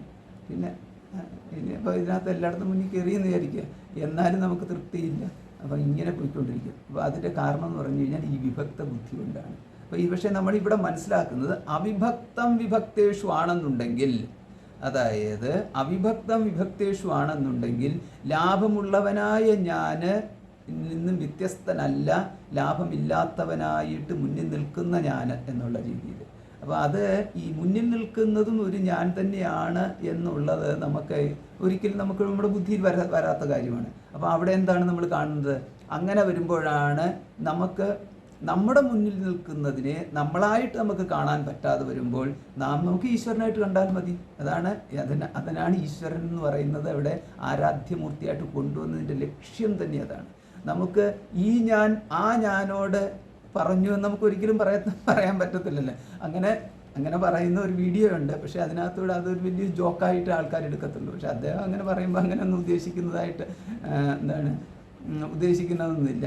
ഈ ഒരു ജ്ഞാനത്തിലാണ് പറയുന്നത് നമുക്ക് വിചാരിച്ചാൽ മതി. പക്ഷേ നമുക്ക് ഈ മറ്റുള്ള ഒരാളിനെ എന്നെപ്പോലെ വേണമെങ്കിൽ കരുതാം. പക്ഷെ ഞാനായിട്ട് കരുതുക എന്ന് പറഞ്ഞു കഴിഞ്ഞാലും വേണമെന്നുണ്ടെങ്കിൽ അങ്ങനെ പോലെ എന്ന് വേണമെങ്കിൽ പറയാം. പക്ഷേ ഈ ഞാൻ ആ ഞാനോട് പറഞ്ഞ് ഈ ഞാൻ ആ ഞാനിന് വേണ്ടിയിട്ട് ഇത് ചെയ്തു കൊടുത്തു, ഇങ്ങനെയൊന്നും നമുക്ക് പറയാൻ പറ്റത്തില്ലല്ലോ എന്ന് പറഞ്ഞു കഴിഞ്ഞാൽ അത് പറയുന്നത് ശരിയുമല്ല. അപ്പോഴെന്തായിട്ട് നമുക്ക് കാണാമെന്ന് പറഞ്ഞാൽ ഞാനും ഈശ്വരനെന്ന് പറഞ്ഞു കഴിഞ്ഞാൽ ഈ പറഞ്ഞ പ്രശ്നങ്ങൾ മുഴുവൻ നമുക്ക് ഒഴിവാക്കാം. ഞാൻ ഈശ്വരന് വേണ്ടിയിട്ടൊരു സേവ ചെയ്യും. അതുകൊണ്ടാണ് ഈശ്വരന് വേണ്ടിയിട്ട് ചെയ്യുമ്പോൾ ഉടൻ തന്നെ ഈശ്വരൻ എനിക്ക് സേവ ചെയ്യണമെന്നുള്ള ഒരു ബുദ്ധിയിലും ഒരിടത്തും പറയുന്നില്ല. പകരം ഞാൻ ഈശ്വരന് സേവ ചെയ്യണമെന്നുള്ളത് മാത്രമാണ് സർവ്വടത്തും പറഞ്ഞു വച്ചിരിക്കുന്നത് എന്ന് പറഞ്ഞാൽ അവിടെ നമുക്ക് ഈശ്വരൻ എന്ന് പറഞ്ഞാൽ ഞാൻ സേവിക്കേണ്ടതാണ്, എന്നെ സേവിക്കേണ്ടതല്ല. അങ്ങനെ വന്നു കഴിയുമ്പോൾ എന്തായി? അങ്ങനെ വരുമ്പോൾ നമുക്ക് പരാതി ഇല്ലാണ്ടായി. മറ്റൊരാളെക്കുറിച്ചൊരു പരാതി ഇല്ലാതാക്കാൻ വേണ്ടിയിട്ടാണ് ഈശ്വരാരാധന. എന്താ കാരണം എന്ന് ചോദിച്ചു കഴിഞ്ഞാൽ ഈശ്വരനല്ല, അതുകൊണ്ടാണ് ബ്രഹ്മമല്ലാതെ മറ്റൊന്നില്ല എങ്കിൽ ആരെക്കുറിച്ചെങ്കിലും പരാതിപ്പെടുന്നുണ്ടെങ്കിൽ നമ്മൾ ബ്രഹ്മത്തെക്കുറിച്ചാണ് പരാതിപ്പെടുന്നത്. ആരോടാ പരാതിപ്പെടുന്നത് അല്ല, ഈശ്വരനെക്കുറിച്ച്. ഈശ്വരനോട് പോയി പരാതി പറയുന്നു. എന്താ പറയുന്നത്? അവൻ്റെ തലയെടുക്കണേ ഭഗവാനെ എന്ന് പറയുന്നു. ആരുടെ തലയെടുക്കണം? ഭഗവാന്റെ തലയെടുക്കണേ എന്നാണ് പറഞ്ഞു വരുന്നത്. അതുകൊണ്ടാണ് പ്രാർത്ഥിക്കുമ്പോഴൊക്കെ സൂക്ഷിക്കണമെന്ന് പറയുന്നത്. അതുകൊണ്ടാണ് ഈ പ്രാർത്ഥനയൊന്നും നടക്കാത്തത്. നമ്മൾ ഒരുപാട് പ്രാർത്ഥന നടക്കുന്നു, പക്ഷെ ഒന്നും ഫലിക്കാത്തതിൻ്റെ കാരണം എന്തായാലും ഇതാണ് ദുർബുദ്ധി എന്നുള്ളത്. അപ്പോൾ അവിടെ അതിലേക്ക് പോവാതെ അവിഭക്തം വിഭക്തേഷു, എല്ലായിടത്തും ഈ സത്തിനെ കാണുന്ന ദൃഷ്ടി. അതുകൊണ്ട് നമുക്കിവിടെ ഒറ്റ വാക്കിൽ പറയാം, അദ്വൈത ജ്ഞാനം, തജ്ഞാനം. ആ ജ്ഞാനത്തിനെ വിധി സാത്വികം, അതാവുന്നു സാത്വിക ജ്ഞാനം എന്ന്. അപ്പോൾ അവിടെ ഒരു വിശേഷണം, ജ്ഞാനത്തിന് സാത്വികത ഉണ്ട് എന്നുള്ളത് വിശേഷണം കൊടുത്തിരിക്കുന്നേ ഉള്ളൂ, അല്ലാതെ വേറൊന്നും ഉദ്ദേശത്തിൽ വേണ്ട. കാരണം ജ്ഞാനത്തിൻ്റെ സ്വഭാവം വെച്ചുകൊണ്ട് അത് പറഞ്ഞിരിക്കുന്നത് മാത്രമേ ഉള്ളൂ, അദ്വൈത ജ്ഞാനമാകയാൽ എന്നുള്ളത്. പൃഥക്വേന യജ്ഞാനം നാനാഭാവാൻ പൃഥക്വിധാൻ വേത്തി സർവേഷു ഭൂതേഷു തജ്ഞാനം വിധി രാജസം. അങ്ങനെയാണെങ്കിൽ രാജസം എന്തായിരിക്കും? രാജസ ജ്ഞാനം എന്ന് പറഞ്ഞാൽ ഈ വ്യത്യസ്തമായിട്ടുള്ള ജ്ഞാനം, അതിനാണ് പൃഥക് ജ്ഞാനം എന്ന് പറയുന്നത്. പൃഥക് ജ്ഞാനം വേറെ പൃഥക്വേന വേറെയായിട്ട്, യജ്ഞാനം യാതൊരു ജ്ഞാനമുണ്ടോ, നാനാഭാവാൻ പൃഥക് വിധാനം, നാനാഭാവാൻ. മറ്റിടത്താണ് നമ്മൾ കണ്ടത് ഏകം ഭാവം എന്നുള്ള പ്രയോഗമായിരുന്നു. ഏകം ഭാവം, ഒരു സത്ത. ഇവിടെയാണെങ്കിൽ നാനാഭാവാൻ, അനേകം സത്തകൾ, പലതും ഓരോന്നും സത്യമാണെന്നുള്ള രീതിയിൽ നാനാഭാവാൻ പൃഥക് വിധാൻ, വേറിട്ട് നിൽക്കുന്നതായിട്ട് ഓരോരോ വേറിട്ട് നിൽക്കുന്ന ഭാവങ്ങൾ അഥവാ സത്തകൾ. അങ്ങനെ വേറിട്ടുള്ള ജ്ഞാനം, ഇതിനെയാണ് പൃഥക്വേന തു യജ്ഞാനം നാനാഭാവാൻ പൃഥക് വിധാൻ. അതായത് എല്ലാം വേറെയാണെന്നുള്ള ജ്ഞാനം, അത്രയേ ഉള്ളൂ, സിമ്പിൾ. ഓരോരോ വസ്തു, ഘടം, അയം ഘടക അസ്മാത് ഘടാത് ഭിന്നഹ, ഈ മാതിരിയുള്ള ജ്ഞാനം എന്നുള്ളത്. ഈ ഘടം ഈ മറ്റേ ഘടത്തിൽ നിന്ന് വ്യത്യസ്തമാണെന്നുള്ളത്. അപ്പോൾ അവിടെ നമ്മൾ മുമ്പ് പറഞ്ഞല്ലോ, മൃത്യുദൃഷ്ടി എന്ന് പറഞ്ഞല്ലോ. അപ്പം മൃത്ത് ദൃഷ്ടിയിൽ ഇതെല്ലാം മൃത്താണ് എന്ന് പറഞ്ഞിട്ട് പക്ഷേ നമുക്ക് അവിടെ ഒരു ഏകത്വ ബുദ്ധി അവിടെ തോന്നാത്തതിൻ്റെ കാരണം നമ്മളിപ്പോഴും മൃത്തിനെ മൃത്പിണ്ഡമായിട്ടാണ് കാണുന്നത്. മൃത്പിണ്ഡം എന്ന് പറഞ്ഞു കഴിഞ്ഞാൽ പരിമിതമാണ്. പക്ഷേ മൃത്പിണ്ഡം എന്ന് പറയുന്നത് ഭൂമിയാണെന്ന് കണ്ടാൽ ഭൂമി ഏകാഭൂമിയാണ്, ഒറ്റ ഭൂമിയേ ഉള്ളൂ. അല്ലാതെ ഭിന്നമായിട്ടുള്ള അനേകം ഭൂമികളില്ല. അതുകൊണ്ട് ഈ ഭൂമിയുടെയാണ് ഈ കടമെന്നും ആ ഭൂമിയുടെയാണ് ആ കടമെന്നും പറയാൻ പറ്റത്തില്ല. അല്ലെങ്കിൽ കടത്തിന് വേണ്ടുന്ന മൃത്ത് ഈ ഭൂമിയുടെ മൃത്തായിട്ടുള്ള മൃത്ത് കൊണ്ട് ഈ കടമുണ്ടാക്കി എന്നതിൽ നിന്നും വ്യത്യസ്തമായിട്ട് നമുക്ക് ആ ഭൂമിയെന്നും ആ കടമെന്നും പറയാൻ പറ്റാത്തതുകൊണ്ട് ഭൂമിയുടെ ദൃഷ്ടിയിൽ നമുക്ക് ഒരിക്കലും കടഭേദങ്ങൾ കാണാൻ സാധിക്കത്തില്ല. മൃത്ഘടത്തിൻ്റെ കാര്യമാണ്, കടഭേദങ്ങൾ കാണാൻ സാധിക്കത്തില്ല. അപ്പം നമുക്കിവിടെ ഈ മൃത ഏക എന്ന് പറഞ്ഞു കഴിഞ്ഞാൽ അവിടെ നിന്ന് നമുക്ക് ഭൂമി ദൃഷ്ടിയാണ് വെക്കേണ്ടത്, അല്ലാതെ മൃത്പിണ്ഡ ദൃഷ്ടിയല്ല വെക്കേണ്ടത്. മൃത ഏക എന്ന് പറഞ്ഞു കഴിഞ്ഞാൽ ഭൂമിയുടെ ദൃഷ്ടിയിൽ വെച്ച് കഴിഞ്ഞാൽ മാത്രമേ അത് ശരിയാവത്തുള്ളൂ. അതുകൊണ്ട് അതേമാതിരി അതുപോലെ നമ്മൾ ഈ പല സമുദ്രത്തിൻ്റെ പേര് പറയുന്നത് ഇന്ത്യൻ മഹാസമുദ്രത്തിൻ്റെ അവകാശികൾ, അറേബ്യൻ സമുദ്രത്തിൻ്റെ അവകാശികൾ എന്ന് പറഞ്ഞാൽ സമുദ്രം ഒരൊറ്റ സമുദ്രമേ ഉള്ളൂ. അത് എല്ലായിടത്തുമായിട്ട് വ്യാപിച്ചു കിടക്കുന്ന ഒരൊറ്റ ജലരാശി പല പേരുകളിൽ പറയപ്പെടുന്നു. ഇതേപോലെയാണ് ഈ കാണുന്നതിനകത്തെല്ലാം പല പേരുകളിൽ നമ്മൾ കാണുന്നത്. പറയുന്നത് അങ്ങനെയല്ലല്ലോ, ഇതിന് ഓരോന്നിനും ഓരോരോ പേരുകളിൽ അറിയപ്പെടുന്നതിന് ഓരോ സ്വഭാവമാണല്ലോ കാണിക്കുന്നത്. ആ സ്വഭാവം കാണിക്കുന്ന അത് എവിടെ നിൽക്കുന്നതിനനുസരിച്ച് ഉപാധി എന്ന് നമ്മൾ പറയാമല്ലോ. എവിടെ നിൽക്കുന്നതിനനുസരിച്ച് എവിടെ നിൽക്കുന്നത്, ചൂട് കൂടുതലുള്ള സ്ഥലത്ത് നിൽക്കുന്ന വെള്ളവും ചൂട് കുറഞ്ഞ സ്ഥലത്ത് നിൽക്കുന്ന വെള്ളവും തമ്മിലുള്ള വെള്ളമാണ്. പക്ഷെ ചൂട് അതിന് മാറ്റങ്ങൾ വരുത്തി, അത്രയേ ഉള്ളൂ. പിന്നെ അതേമാതിരി ഉപ്പ് കൂടിയിടത്തുള്ളതും ഉപ്പ് കുറഞ്ഞിടത്തുള്ളതും, ഇങ്ങനെ കാറ്റ് കൂടുതലുള്ളിടത്തും കാറ്റ് കുറവുള്ളിടത്തും, ഇങ്ങനെ ഓരോരോ ഭേദങ്ങളുണ്ട്. പിന്നെ അതിനകത്താണെന്നുണ്ടെങ്കിൽ ഈ ആഴം എന്ന് പറയുന്ന താങ്ങി നിർത്തുന്ന പൃഥ്വിയെ സംബന്ധിച്ചിട്ടുള്ളതാണ്, വെള്ളത്തിനെ സംബന്ധിച്ചിട്ടുള്ളതല്ലോ. അപ്പോൾ ഈ വെള്ളത്തിന് ആഴമുണ്ടെന്ന് പറഞ്ഞു കഴിഞ്ഞാൽ വെള്ളത്തിന് എന്താ ആഴമുള്ളത്, അവിടെ ഒരു കുഴിയുണ്ടെന്നേ അർത്ഥമുള്ളൂ, അത്രയേ ഉള്ളൂ. അല്ലാതെ വെള്ളത്തിൻ്റെ സ്വഭാവമല്ല ആഴം കാണിക്കില്ല. അപ്പോൾ ആഴം നമ്മൾ വെള്ളത്തിൻ്റെ സ്വഭാവം പോലെ എടുക്കുന്നു. പക്ഷേ അതിൻ്റെ അർത്ഥം എന്ന് പറഞ്ഞു കഴിഞ്ഞാൽ അവിടെ ഭൂമി അത്രത്തോളം അവിടെ ഭൂമിക്കുണ്ടായൊരു കുഴിയുണ്ട്. അപ്പോൾ ഈ തരത്തിൽ നമ്മളതിനെ മറ്റൊരു രീതിയിൽ കണ്ടു കഴിയുമ്പോൾ അവിടെ നമുക്ക് ഈ ഭേദങ്ങളല്ല കാണുന്നത്, ഏകത്വം നമുക്ക് കാണാൻ സാധിക്കും. അപ്പോൾ ഇത് ഭേദം കാണുന്നതാണ് ഇവിടെ വേത്തി സർവേഷു ഭൂതേഷു നാനാഭാവാൻ പൃഥക് വിധാൻ വേത്തി, വേറെയായിട്ട് കാണുന്നത് തജ്ഞാനം വിദ്ധി രാജസ, ആ ബുദ്ധിയെ, ആ ജ്ഞാനത്തിനെ രാജസം എന്നറിയുക. ഇവിടെ ബുദ്ധിയല്ല ഉപയോഗിക്കുന്ന ജ്ഞാനമാണ്. ആ ജ്ഞാനത്തിനെ രാജസ ജ്ഞാനം എന്നറിയുക എന്ന് പറഞ്ഞാൽ നമ്മുടെ ഇന്നത്തെ പഠന രീതിയിൽ നമ്മൾ ഓരോരോ ശാസ്ത്രങ്ങൾ പഠിക്കുന്നുണ്ടല്ലോ, ആ ശാസ്ത്രങ്ങൾ മുഴുവൻ ഈ വിഭാഗത്തിൽപ്പെട്ടതാണ്. എന്താ? രാജസ ജ്ഞാനം എന്ന് പറയുന്നത്. അതിനിപ്പോൾ ഏത് ശാസ്ത്രം പഠിക്കുന്നതാകട്ടെ, സാഹിത്യമാകട്ടെ, കലയാകട്ടെ, ഇതെല്ലാം എന്തെല്ലാം നമ്മൾ പഠിക്കുന്നു അതെല്ലാം ഒന്ന് വേറിട്ടിട്ടുള്ള ആണല്ലോ. ഇപ്പോൾ എല്ലാം ഒരേ മാതിരിയാണെന്നുണ്ടെങ്കിൽ ശരിയാവത്തുമില്ല. അങ്ങനെയാകുമ്പോൾ പിന്നെ നാനാശാസ്ത്രങ്ങളെന്ന് പറയാനും പറ്റത്തില്ല. അപ്പോൾ ഇവിടെ എല്ലാം വേറിട്ടാണ് നമ്മൾ പഠിക്കുന്നത്. അത് മുഴുവൻ രാജസജ്ഞാനമാണ്. ഇതിൻ്റെ അർത്ഥം രാജസജ്ഞാനം മോശമാണെന്നുള്ളതല്ല, അതും വേണ്ടതാണ്. പക്ഷേ അത് രാജസജ്ഞാനമാണ്. എന്തെങ്കിലും ഒന്ന് പറഞ്ഞു കഴിഞ്ഞാൽ അതോടെ തന്നെ ഉപേക്ഷിക്കണമെന്നുള്ളതല്ല, പക്ഷേ അതെന്താണെന്നുള്ളത് നമ്മൾ മനസ്സിലാക്കുന്നു എന്നുള്ളതാണ്. അപ്പം ചിലത് പറഞ്ഞു കഴിഞ്ഞാൽ അപ്പോൾ അതും ആവാമല്ലോ. അഹങ്കാരം എന്ന് പറഞ്ഞാൽ രാവണൻ്റെ അഹങ്കാരം എന്ന് പറഞ്ഞു കഴിഞ്ഞാൽ അതും ഇതേമാതിരി അതും ആവാം എന്നാണോ? അങ്ങനെയല്ല. ചിലത് പറയുമ്പോൾ അത് വേണ്ടാത്തതാണെന്നും ചിലത് പറയുമ്പോൾ വേണ്ടുന്നതാണെന്നും തിരിച്ചറിയുന്ന ഒരു ബുദ്ധിയാണ് പക്വതയുള്ള ബുദ്ധി എന്ന് പറയുന്നത്. പക്വതയുള്ളവരെയാണ് ശ്രോതാക്കളായിട്ട് ഭഗവാൻ പ്രതീക്ഷിക്കുന്നത്. അതും കൂടെ വേണേ. അല്ലെങ്കിൽ പിന്നെ അത് ഭഗവത്ഗീതയിൽ എന്ത് പറഞ്ഞു കഴിഞ്ഞാലും അത് പിന്നെ അത് വേണ്ടതാണ്. ഇപ്പം ഇന്ന് പറഞ്ഞാൽ ഇനിയിപ്പോൾ അടുത്തത് പറയുന്ന താമസത്തെക്കുറിച്ചാണ് പറയുന്നത്, താമസജ്ഞാനം. ഇനിയിപ്പം താമസജ്ഞാനം എനിക്കുണ്ടാക്കണമല്ലോ, ഇപ്പോൾ ഉള്ളത് എനിക്ക് അദ്വൈതജ്ഞാനമാണ്, താമസജ്ഞാനത്തിൻ്റെ ഒരു കുറവുണ്ട് എന്ന് പറഞ്ഞിട്ട് പോകരുതെന്ന് സാരം.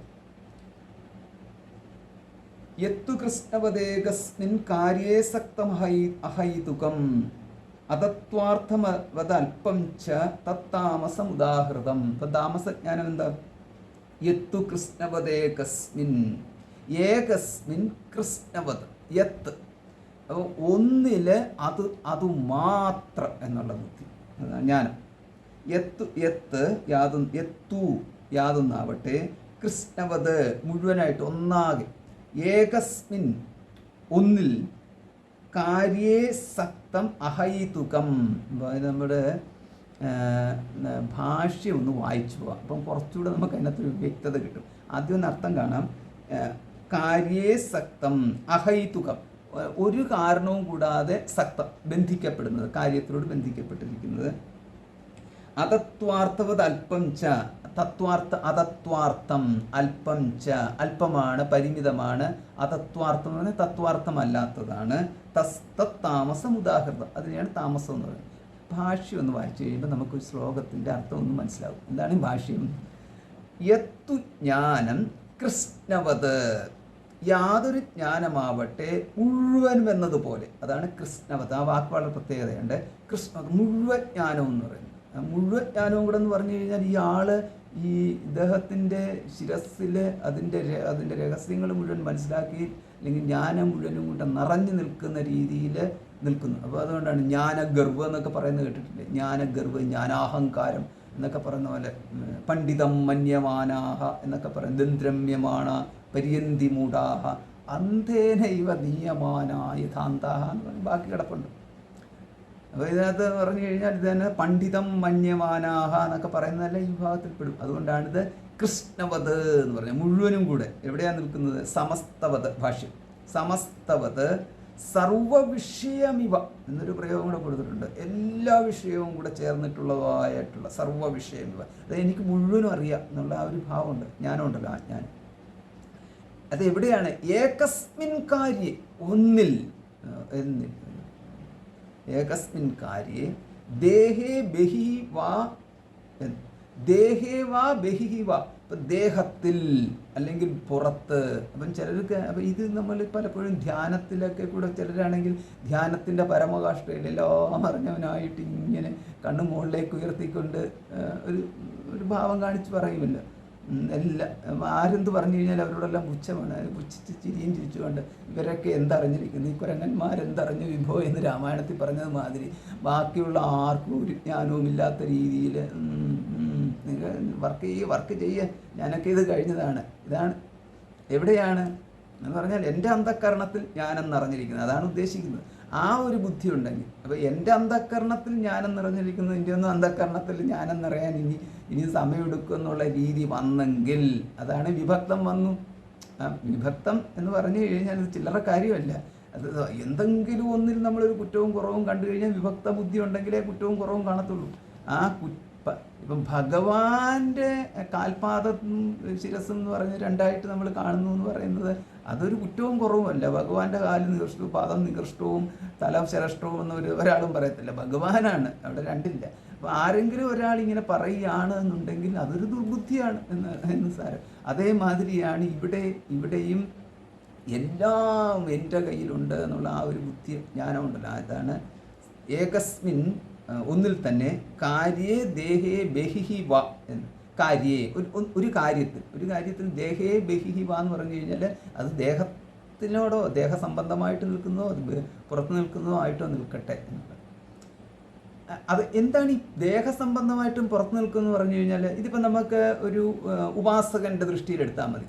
പുറത്തുള്ളവരുടെ ആൾക്കാരുടെ എല്ലാം ഇതിനകത്ത് ബാധകമാണെങ്കിൽ കൂടിയും ഒരു ഉപാസകൻ എന്നുള്ള രീതിയിൽ, അല്ലെങ്കിൽ ഒരു സാധകൻ എന്നുള്ള നിലയിൽ, ഇപ്പം ഇങ്ങനെയുള്ള ഒരു വ്യക്തിയാണെങ്കിൽ പ്രതിമാദൗ സക്തം, പ്രതിമ തുടങ്ങിയവയിൽ ആസക്തനായിട്ട് നിൽക്കുന്നവൻ. ഇപ്പം ദേഹേ ബഹി വാ പ്രതിമാദൗ സക്തം, പ്രതിമ ആദൗ എന്നാണ് പ്രയോഗം. പ്രതിമ ആദൗ, അതായത് ഒരു വിഗ്രഹം വെച്ചുകൊണ്ട് അതുമാത്രം സർവ്വതും എന്ന് പറഞ്ഞുകൊണ്ടിരിക്കുന്ന ആൾക്കാരാണ് പ്രതിമാദൗ സക്തം എന്ന് പറഞ്ഞു. അതെവിടെ പെട്ടു? ഭഗവാൻ പറഞ്ഞ താമസം എന്ന് പറഞ്ഞു. ഇതാണ് ഭാഷ്യം. അതുകൊണ്ടാണ് ഈ ഗീതയും ഭാഷ്യവും ആരും പഠിക്കണ്ട എന്ന് പറഞ്ഞു കളയുന്നത്. കാരണം എന്ന് പറഞ്ഞു കഴിഞ്ഞാൽ ഇവിടെ എല്ലാവരും പ്രതിമകളുടെ പൂജിക്കാൻ വേണ്ടിയിട്ട് ഉത്സാഹത്തിൽ നടക്കുമ്പോൾ ഈ ഒരു പ്രയോഗം വന്നു കഴിഞ്ഞാൽ എന്ത് ചെയ്യുമെന്ന് പറയാം. നമുക്ക് പ്രതിമയാകാം, കാരണം അതൊരു പ്രതീകമാണ്. അതിൻ്റെ അർത്ഥം എന്ന് പറഞ്ഞാൽ പ്രതിമ ഉടനെ എല്ലാം തല്ലിപ്പൊട്ടിക്കണമെന്നില്ല. അത് വേറൊരു ദുർബുദ്ധി. കാണുന്നതെല്ലാം തല്ലിപ്പൊട്ടിക്കാൻ വേണ്ടിയിട്ടല്ല പറഞ്ഞ്, അതിന് ഒന്നുകൂടെ മനോഹരമാക്കി വെക്കാം. അതുകൊണ്ട് അത് തകരാറത്തില്ല. പക്ഷേ സർവ്വതും ആ പ്രതിമയിലാണ് എന്ന് പറയുമ്പോൾ, അതായത് ഇതാണ് ഈശ്വരൻ എന്നുള്ള ആ ഒരു ബുദ്ധി, അതാണ് കാര്യേ ദേഹേ ബഹിഹി വാ. അതുകൊണ്ടാണ് ചിലർക്കാണെങ്കിൽ സ്വദേഹത്തിലാണ് ഈ ഒരു ഏലസ് കെട്ടിട്ട് ഈ ഏലസിനുള്ളിലാണ് സകല ഐശ്വര്യങ്ങളും മന്ത്രങ്ങളും ഇരിക്കുന്നത് എന്ന് പറഞ്ഞുകൊണ്ട് പോകുന്ന ആൾക്കാരാണ്. ഏലസ് അഴിഞ്ഞ് വീണ് കഴിഞ്ഞാൽ അയ്യോ എൻ്റെ ജീവിതം പോയി എന്ന് പറഞ്ഞു കഴിഞ്ഞാൽ പിന്നെ തളർന്ന് വീണ് പോയി. എന്താ ഏലസ് കയ്യിൽ നിന്ന് അഴിഞ്ഞു പോയി. ഈ തരത്തിൽ പോകുന്ന ബുദ്ധികളൊക്കെയാണ് ഇങ്ങനെ. ഇതൊക്കെയാണ് ദേഹേ ബഹിഹി വാ.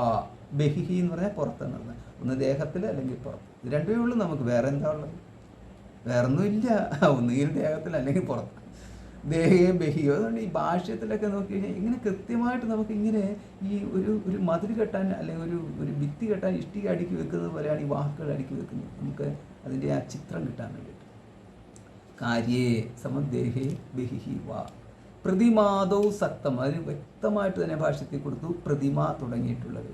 അപ്പോൾ ഈ പ്രതിമ തുടങ്ങിയിട്ടുള്ളവയിൽ ആസക്തമായിട്ട് ഒരുപാട് ആസക്തം. കാരണം ഒരു ദിവസം പ്രതിമയെ ആരും പൂജിക്കത്തില്ല, ഭഗവാനെയാണ് പൂജിക്കുന്നത്. അപ്പം ഭഗവാനെ പൂജിക്കുമ്പോൾ ഈ ഭഗവാനോടുള്ള ഈ ഭഗവാൻ ഇത് മാത്രം ഭഗവാൻ എന്നുള്ള രീതിയിൽ കൊണ്ട് നടന്ന് പോകുന്ന ഒരു സ്വഭാവം അങ്ങനെ പോയിക്കൊണ്ടേയിരിക്കുന്നു.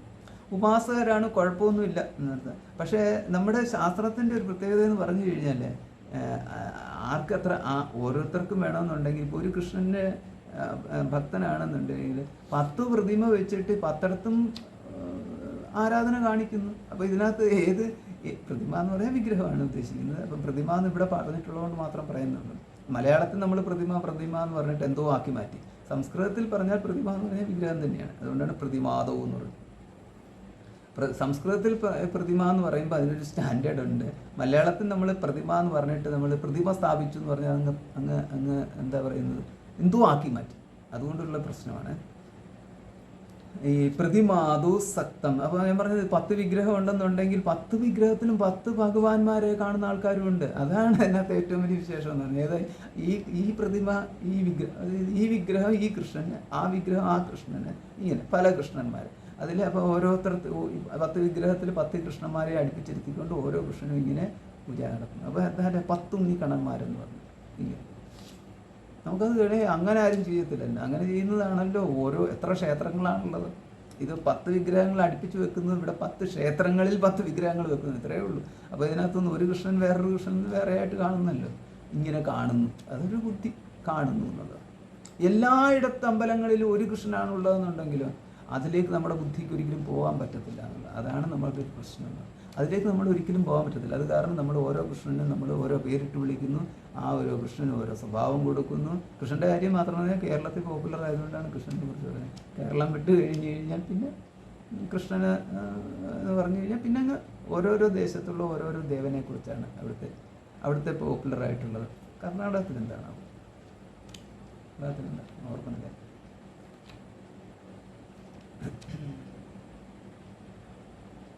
ഇപ്പം കാരണം ആന്ധ്രയിലാണെന്നുണ്ടെങ്കിൽ ഗോവിന്ദ അവിടെ ആ തരത്തിലാണ് ഇത് പോകുന്നത്.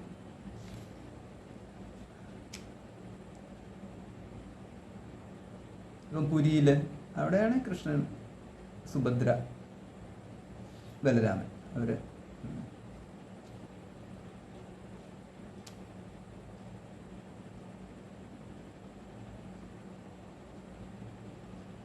കാര്യേ ദേഹേ ബഹിഹി വാ പ്രതിമാദൗ സക്തം ഏതാവാൻ ഏവ ആത്മാ ഈശ്വരോ വാ എന്ന്. അതുകൊണ്ട് ഈ ഏതാവാൻ ഏവ ആത്മാ, അതായത് ദേഹേ, ഈ ദേഹത്തിൽ ഇരിക്കുന്നവൻ ആത്മാ ഇത്രയേ ഉള്ളൂ.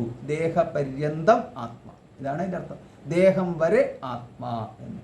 ദേഹാദൂർധ്വം ആത്മാ ഉണ്ടെങ്കിൽ ആത്മ പോയി, ദേഹത്തിന് വിട്ടു പോയി കഴിഞ്ഞാൽ മരിച്ചു പോയി എന്നുള്ളതാണ്. അപ്പം ദേഹേ സ്ഥിത ആത്മ, ഇത് ദേഹത്തെ സംബന്ധിച്ച്. ഇനി ഈശ്വരനാണെങ്കിലോ, ഈശ്വരൻ അസ്മിൻ പ്രതിമായാം എന്നുള്ള അർത്ഥത്തിൽ പ്രതിമയിൽ സ്ഥിതി ചെയ്യുന്നു എന്ന്.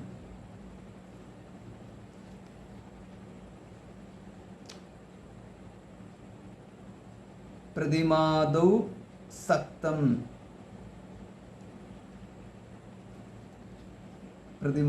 ബഹിഹി വാ പ്രതിമാദൗ സക്തം ഏതാവാൻ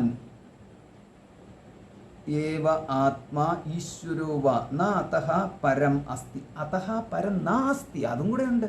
ഇതിനപ്പുറത്തേക്ക് മറ്റൊന്ന് ഇല്ല എന്ന്. പരം നാസ്തി ഇതി യഥാ നഗ്നക്ഷപണകാദീനാം. എന്താണ് നഗ്നക്ഷപണകാദീന എന്ന് പറഞ്ഞാൽ? ക്ഷപണകൻ എന്ന് പറഞ്ഞു കഴിഞ്ഞാൽ ജൈന മഹർഷിയാണ് പറഞ്ഞിരിക്കുന്നത്. ക്ഷപണകൻ അതായത് ജൈനമതത്തിലുള്ള ആൾക്കാരെ കുറിച്ചുള്ള പ്രയോഗമാണ്. നഗ്നക്ഷപണകാദീനാം എന്ന് പറഞ്ഞു കഴിഞ്ഞാൽ ഈ ദിഗംബരന്മാർ എന്ന് പറയുന്ന വിഭാഗത്തിനെയാണ് ഉദ്ദേശിച്ചിരിക്കുന്നത്. അതായത് ഈ ജൈനമതത്തിൽ ശ്വേതാംബരന്മാരെന്ന് ദിഗംബരന്മാരെന്ന് പറഞ്ഞ രണ്ട് വിഭാഗമുണ്ട്. അപ്പോൾ അതിനകത്ത് ദിഗംബരൻ എന്ന് പറഞ്ഞു കഴിഞ്ഞാൽ നഗ്നരാണ് അവർ.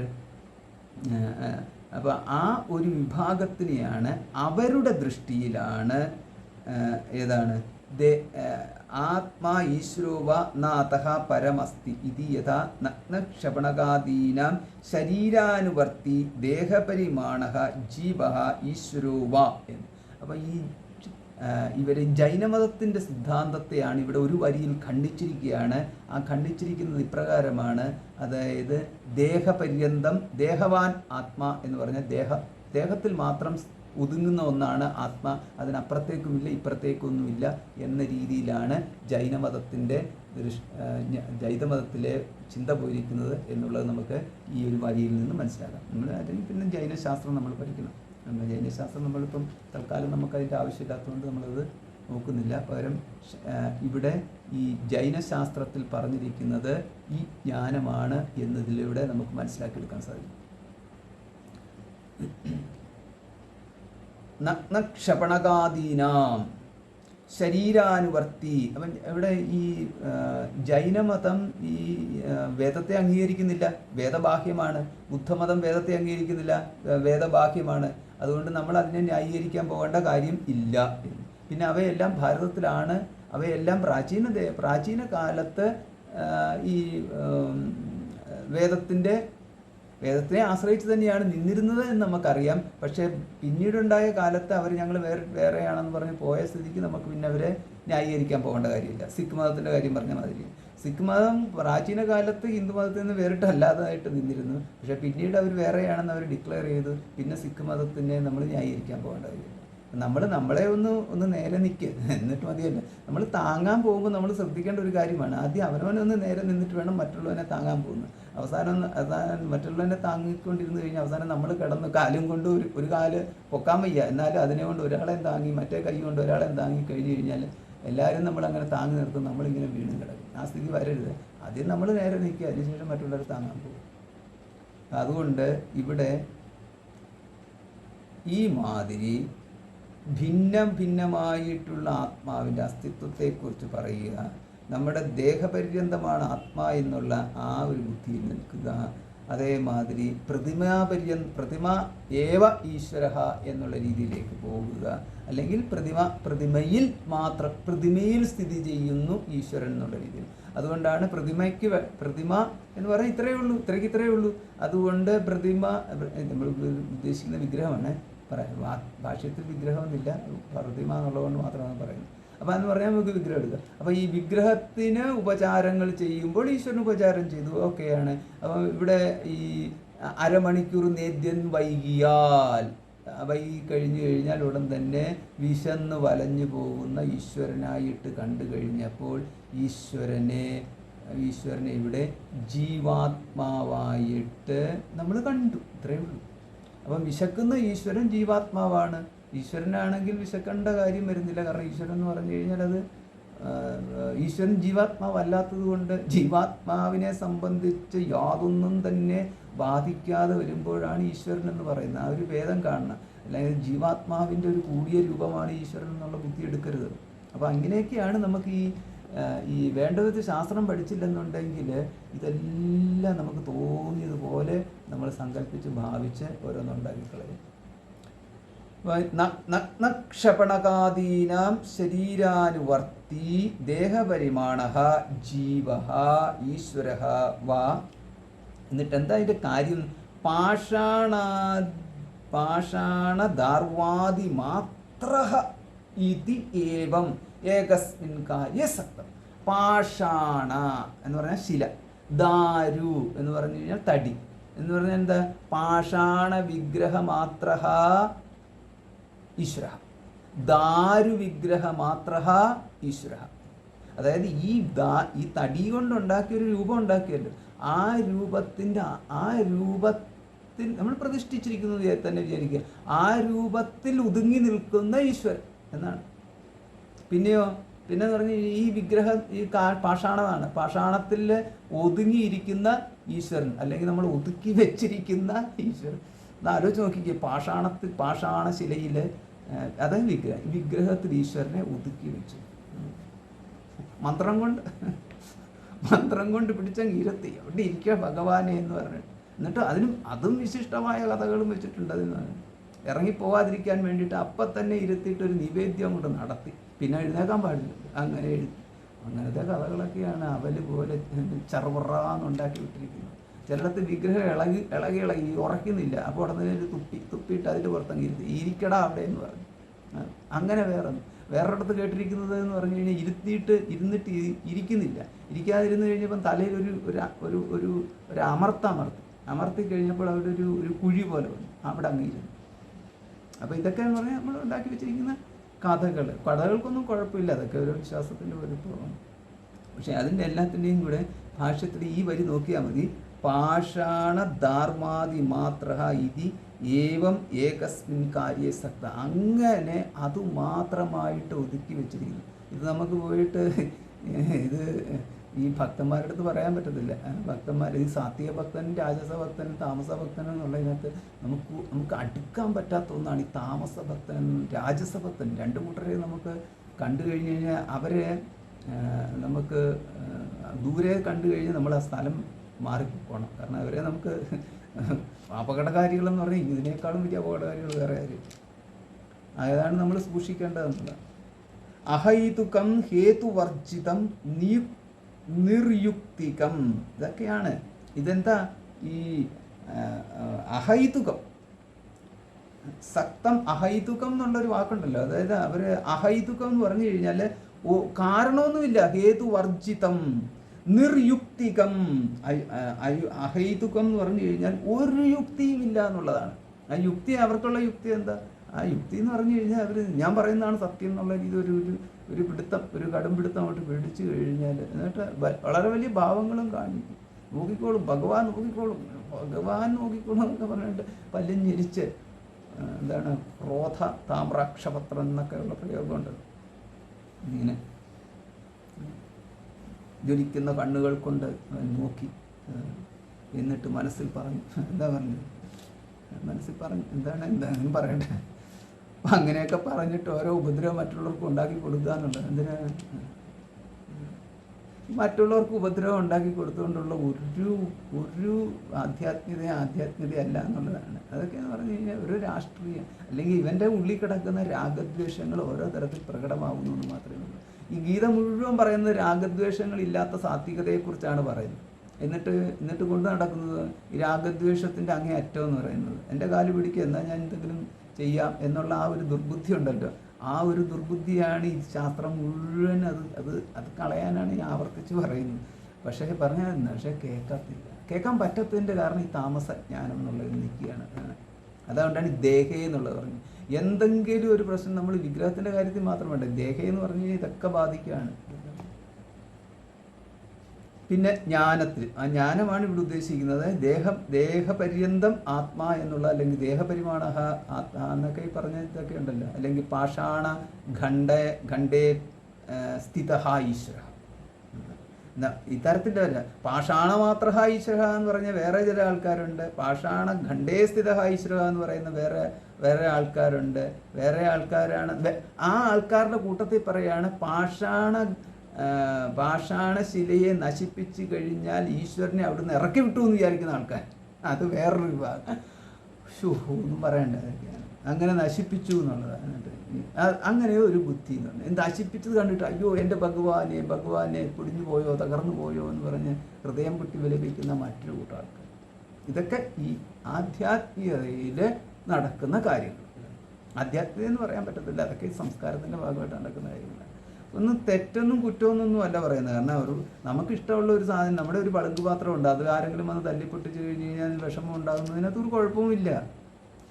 അപ്പം അങ്ങനെ എന്തെങ്കിലും അത് ഈ അവനവൻ്റേതാകുമ്പോൾ മാത്രമേ വിഷമം ഉണ്ടാകത്തുള്ളൂ. അത് വല്ലവരുടെയും ആകുമ്പോൾ വിഷമം ഉണ്ടാകത്തില്ല. അതുകൊണ്ട് ഈ നമ്മുടെ ഒരു വിഗ്രഹത്തെ ആരെങ്കിലും നശിപ്പിക്കുന്നതുകൊണ്ട് വിഷമം ഉണ്ടായി എന്നുള്ളതൊരു കുറ്റമൊന്നുമില്ല. അല്ലെങ്കിൽ വിഗ്രഹം നമ്മൾ പൂജിച്ചു വെക്കുന്നു എന്ന് പറഞ്ഞാൽ കുറ്റമൊന്നുമില്ല.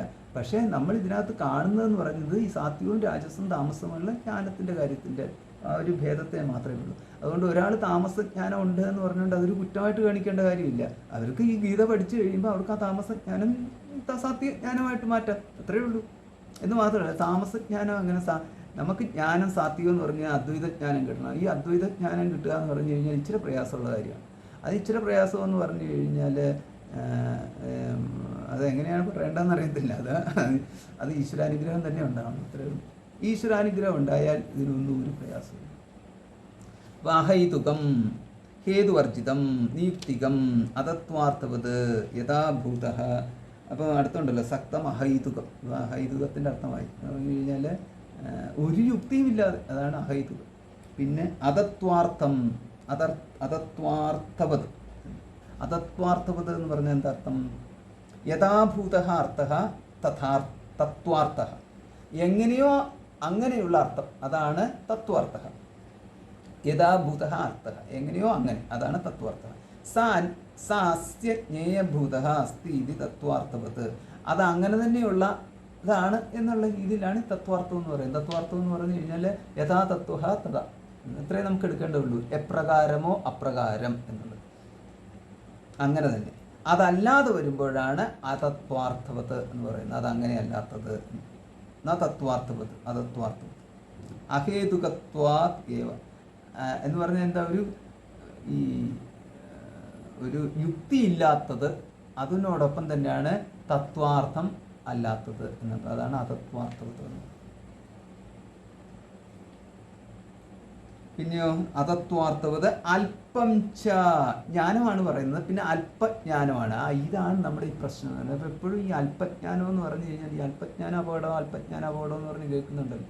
ഈ അല്പജ്ഞാനം എന്ന് പറഞ്ഞു കഴിഞ്ഞാൽ അത് ഈ അല്പജ്ഞാനത്തിൻ്റെ ഏറ്റവും വലിയ പ്രശ്നം എന്ന് പറയുന്നത്, ഈ അല്പജ്ഞാനം മറ്റുള്ളവരെ നിന്ദിക്കുന്നതിനകത്ത് അതിലായിരിക്കും മുഖ്യത്വം ഉണ്ടാകുന്നത്. ഈ അല്പജ്ഞാനത്തിലാണ് ആത്മപ്രശംസയും പരനിന്ദയുടെയും പരമകാഷ്ഠയായിരിക്കും അല്പജ്ഞാനത്തിൽ നിൽക്കുന്നത്. അല്പജ്ഞാനം എന്ന് പറഞ്ഞു കഴിഞ്ഞാൽ നമുക്ക് തിരിച്ചറിയാനുള്ള ഏറ്റവും നല്ല മാർഗ്ഗം ഇതാണ്.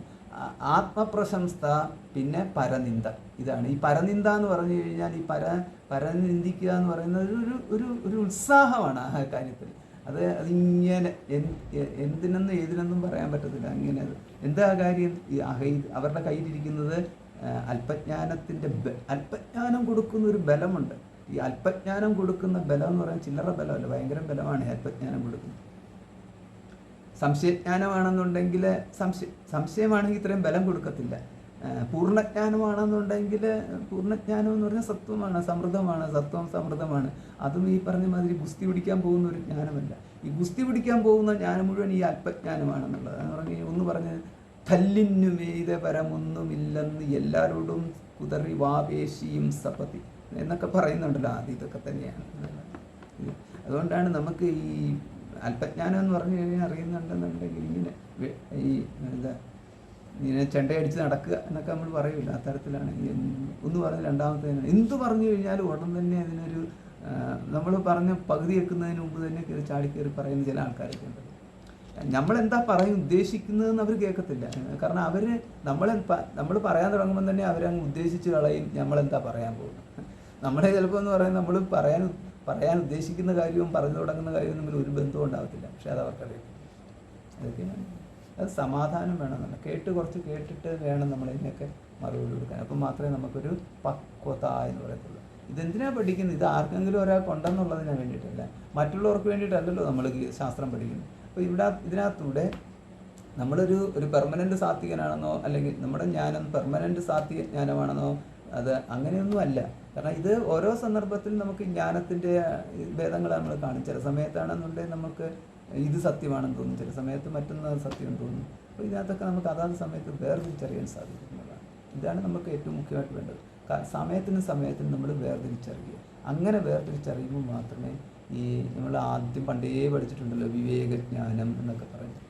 അന്നും പഠിച്ചത് വിവേകജ്ഞാനമാണ്. പക്ഷെ അന്ന് നമ്മൾ പഠിച്ചു കഴിഞ്ഞാൽ ബ്രഹ്മസത്യം ജഗത് മിഥ്യ ഇത് എന്നുള്ള തരത്തിൽ വേർതിരിച്ചറിഞ്ഞു കഴിഞ്ഞാൽ വിവേകജ്ഞാനമായി എന്നൊരിടത്ത് പഠിക്കും. പിന്നീടത്താണെന്നുണ്ടെങ്കിൽ ഇങ്ങനെ ഓരോ സ്ഥലത്തും നമ്മളിങ്ങനെ വിവേകജ്ഞാനത്തിന് നിർവചനങ്ങളൊക്കെ പഠിക്കും. ഇപ്പോൾ ഇവിടെ വന്നു കഴിഞ്ഞപ്പോൾ ഇത് സത്വജ്ഞാനമാണ്, സാത്വികജ്ഞാനമാണ്, രാജസജ്ഞാനമാണ്, താമസജ്ഞാനമാണ് എന്ന് വേർതിരിച്ചറിയുന്നതും വിവേകജ്ഞാനത്തിൽ തന്നെ പെടുന്നുണ്ട്. പ്രകാരം നമ്മൾ അറിയാൻ വേണ്ടിയിട്ടാണ് ഈ പറയുന്നത്. അതത്വാർത്ഥവത് അല്പം ച തത്താമസം ഉദാഹൃതം. ഇതിനെ താമസജ്ഞാനമെന്ന് മനസ്സിലാക്കുക. ഓം പൂർണ്ണമദഃ പൂർണ്ണമിദം പൂർണ്ണാത് പൂർണ്ണമുദച്യതേ പൂർണ്ണസ്യ പൂർണ്ണമാദായ പൂർണ്ണമേവാവശിഷ്യതേ. ഓം ശാന്തി ശാന്തി ശാന്തി. ഹരി ഓം ശ്രീ ഹരി.